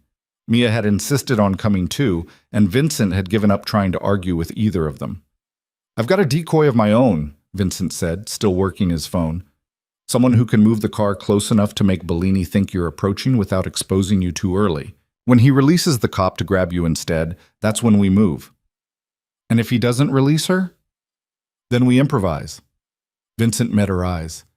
Last chance to back out. Not a chance. The drive to the docks was the longest 20 minutes of Ava's life. She could hear Matteo over the comms, negotiating with Bellini, trying to talk him down. But Bellini wasn't listening. He was too far gone, too desperate, too convinced that violence was the only language that mattered. Federal agents are getting antsy, someone reported. They're talking about taking the shot.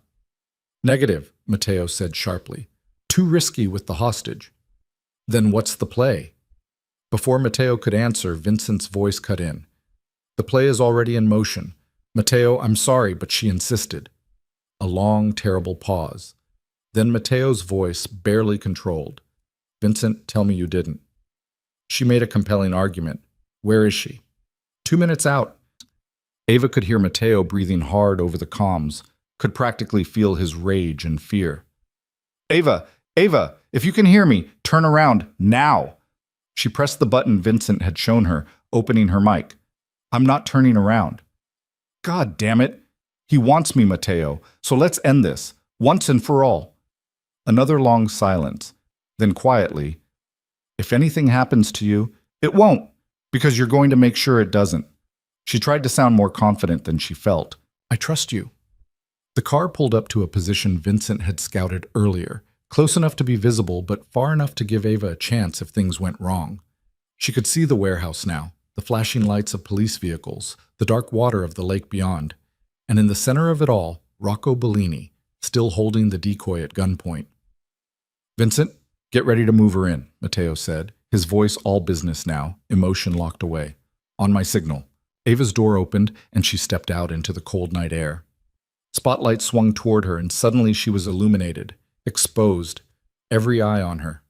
Bellini's head snapped toward her, and even from this distance she saw the recognition, the triumph on his face. There she is, he crowed. The real Ava Collins. Come here, sweetheart. Let's talk. Let the woman go first, Ava called back, her voice stronger than she'd expected. You're not in a position to negotiate. Neither are you. You're surrounded, Bellini. It's over. But if you let her go, maybe I can convince the feds to go easy on you. Bellini laughed, a sound devoid of humor. You think I care about prison? I've been arrested before. I always get out. But you cost me money, reputation, respect. You turned Romano against me, gave him the ammunition he needed to destroy everything I built. So no, I'm not letting anyone go. You want to save her? Come here. Now. Ava looked at Vincent, who nodded grimly. This was it. She started walking. Every step felt like miles. She could hear Matteo over the comms, giving instructions to his team, positioning them for whatever play he had planned. Federal agents held their positions, fingers on triggers, waiting. That's far enough, Bellini said when she was 20 feet away. Take off the vest. Ava's hands went to the straps, but Matteo's voice stopped her. Don't. Ava, don't take off the vest. He'll shoot the decoy, Ava said quietly. He's going to shoot someone anyway. Don't make it easier for him. Bellini's grip on the decoy tightened. I said take it off. No.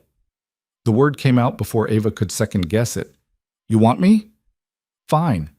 But I'm not making it easy. Shoot me if you want, but that vest stays on. Something flickered in Bellini's eyes. Surprise, maybe, or respect. You've got spine.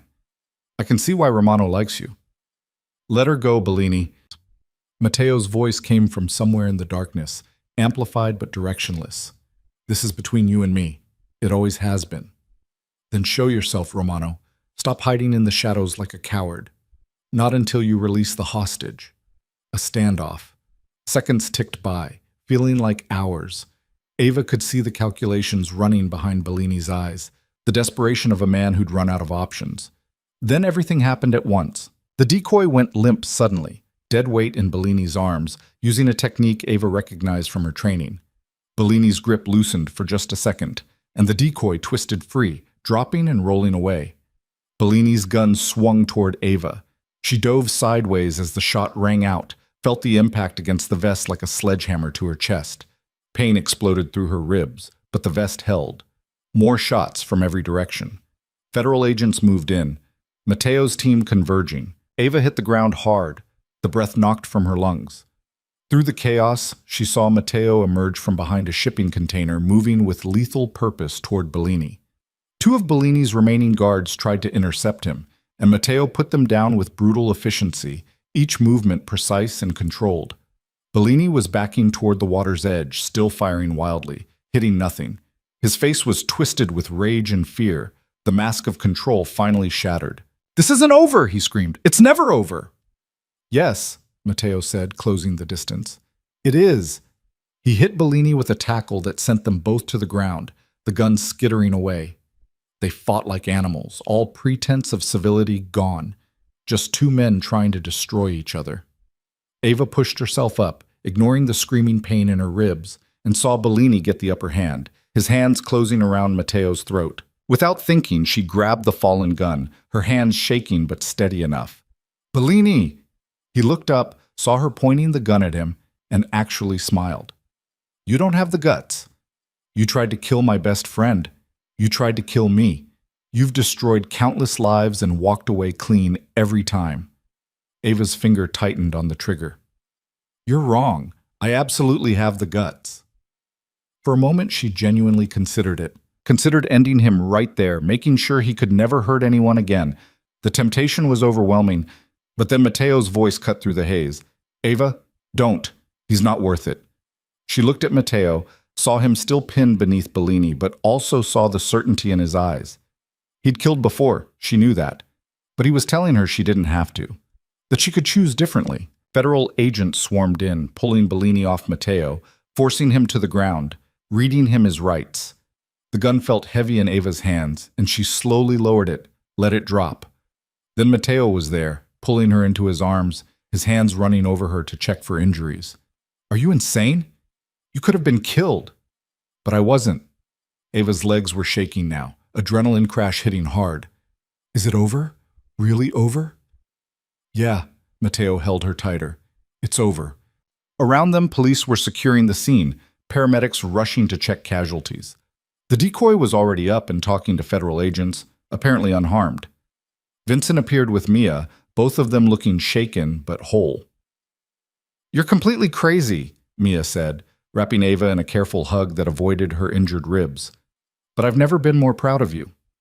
An FBI agent approached, a woman in her 50s with sharp eyes and an air of authority. "Ms. Collins? I'm Special Agent Rebecca Morrison. I need to get your statement." "Can it wait until morning?" Mateo asked, his arm still around Ava. "She's been through enough tonight." Agent Morrison studied them both, then nodded. "Tomorrow, 10 a.m. My office." She handed Mateo a card. "And Romano?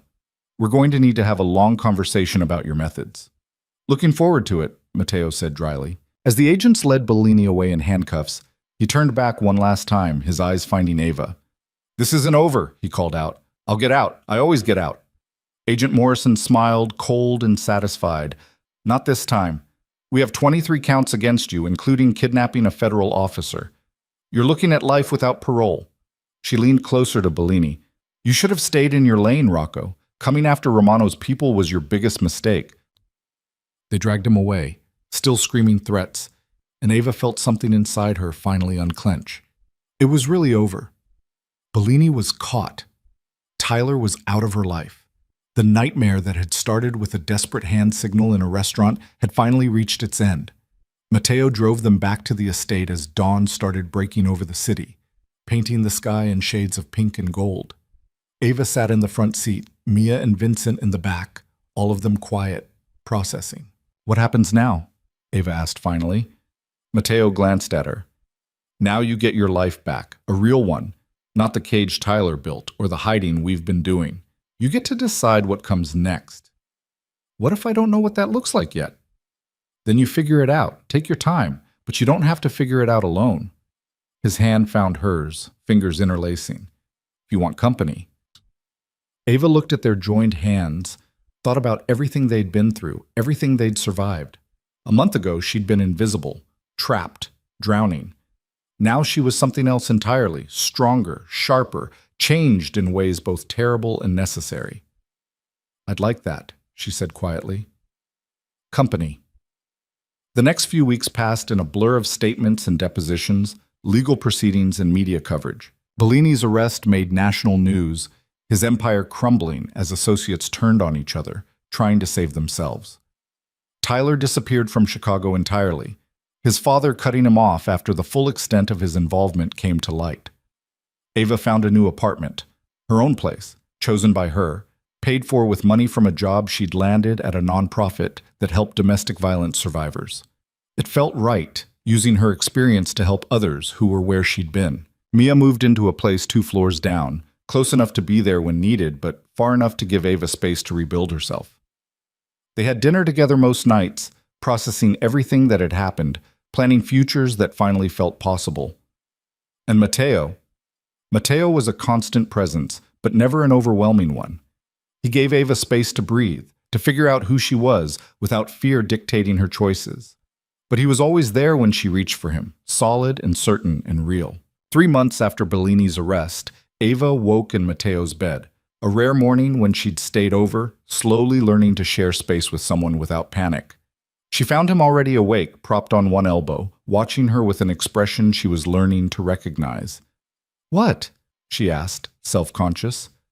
"Just thinking about how different you look when you sleep now. No nightmares." "I still have them sometimes. But not every night." His hand traced her jawline gently. "You're healing. So are you." It was true. She'd seen the change in him too, the way he'd started to let his guard down, to trust that the people he cared about wouldn't be ripped away. Matteo's phone buzzed, and he reached for it, his expression shifting as he read. "Bellini's sentencing is today, 3 p.m. Are you going?" "I was planning to. Do you want to come?" Ava thought about it. Thought about facing the man who tried to destroy everything, seeing him reduced and powerless. Part of her wanted that closure. But another part, the part that was learning to let go, didn't need it. "No," she said finally. "I don't need to see him anymore. He doesn't get any more of my time." Matteo smiled, something warm and proud in his expression. "Good answer." They spent the morning together, lazy and unhurried, talking about plans for a foundation Matteo was starting in Sophia's name. One that would help women escape dangerous relationships, provide resources and protection and second chances. Ava had agreed to help run it, using everything she'd learned to make sure others didn't have to suffer the way she had. That afternoon, while Matteo attended the sentencing, Ava met Mia at a coffee shop. Their Thursday tradition resumed, but different now. Better. "So," Mia said, stirring sugar into her latte, "how are things with Matteo?" "Good. Really good." Ava couldn't stop the smile. "Sometimes I still can't believe this is real, that he's real.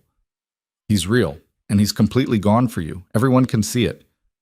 I'm gone for him too." It felt good to say out loud. "Is that crazy? After everything?" "No, it's human." Mia reached across the table, squeezed her hand. "You both went through hell and found each other on the other side. That's not crazy. That's beautiful." Ava's phone buzzed with a text from Matteo. "Life without parole. Bellini's done. Coming home to you." Home. Such a simple word, but it carried weight now. Not a place she was trapped, but a place she chose to be. She showed Mia the message, and her friend grinned. "Home, huh? That's big." "Yeah." Ava felt tears prick her eyes, but they were good tears this time. "It really is." 6 months later, Ava stood in front of a room full of women at the Foundation's first official meeting, her hands only slightly shaking as she prepared to speak. Matteo sat in the back row, there for support, but letting her have the spotlight. "My name is Ava Collins," she began, her voice steady and clear. "And a year ago, I was trapped in a relationship that was slowly destroying me. I felt invisible, powerless, like I'd lost myself completely. But one night, I did something that changed everything. I asked for help. She told her story. Not all of it, not the violence and the danger, but the parts that mattered. The fear, the shame, the slow realization that she deserved better, the courage it took to reach out, even when she wasn't sure anyone would reach back. You all know how that feels, she said, looking around the room at faces that reflected her own journey. The fear, the doubt, the voice that says you can't do it, that it's easier to stay, that you're not strong enough to leave. But you are. Every single one of you is stronger than you know. And you're not alone. Not anymore. The women applauded, and Ava felt something shift inside her chest, the final piece of healing clicking into place. She wasn't just surviving anymore. She was thriving. She was helping others thrive. After the meeting, Matteo found her outside, looking out over the city lights. "You were amazing in there," he said, slipping his arms around her waist from behind. I was terrified. Couldn't tell. You looked like you were born for this. He pressed a kiss to her temple. Sophia would have loved you, would have loved what you're doing. I wish I could have known her. She's part of why you're here, part of why I saw you that night and couldn't look away. Matteo turned her to face him. Everything that happened, all the pain, all the fear, it led us here, to this, and I wouldn't change a second of it if it meant not having you. Ava reached up, cupping his face. I love you. I should have said it before, but I was scared. I know, I love you too. Have since you walked out of that restaurant and trusted a stranger to keep you safe. His smile was soft, genuine, nothing held back. You changed my life, Ava Collins. You saved mine. We saved each other. He kissed her then, deep and sure and full of promise. Around them, the city hummed with life and possibility.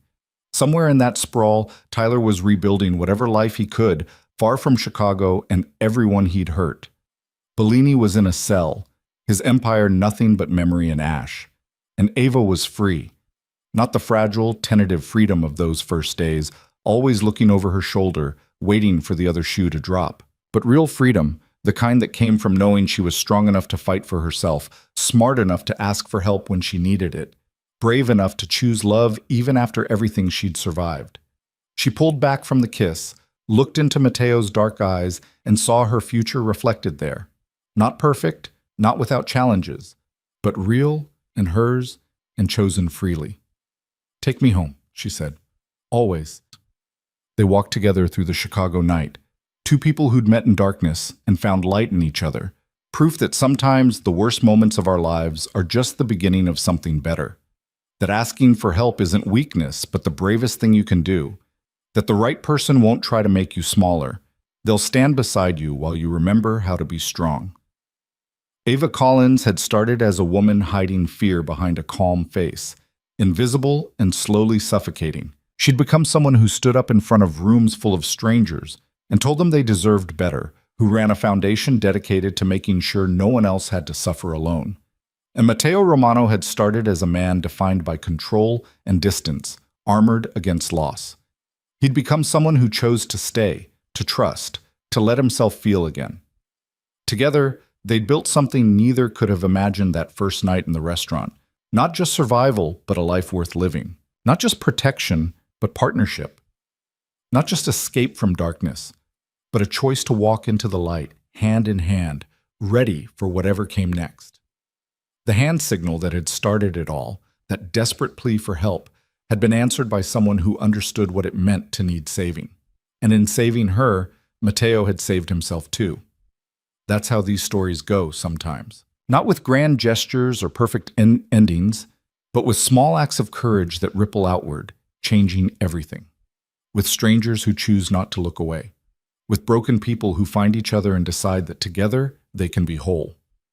Ava and Matteo walked into their future knowing the past had shaped them, but didn't define them. They'd both been scarred by loss and violence, both knew what it meant to fight for survival, but they also knew something more important, that love wasn't about being saved or saving someone else. It was about standing together, equals and partners, choosing each other every day.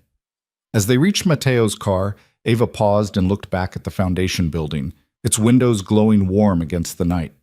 Inside, women were finding hope, finding strength, finding the courage to ask for help and accept it when it came. She'd been one of them once. Now she was the one offering the hand. And that, more than anything, proved she'd truly survived. She'd done more than escape. She'd transformed. And in doing so, she'd helped transform the man who'd first answered her call. Together, they drove home through the city they'd both bled for and in, ready to face whatever tomorrow brought, knowing that as long as they had each other, they could handle anything. Because neither of them needed saving anymore. But they'd chosen each other anyway, and that made all the difference.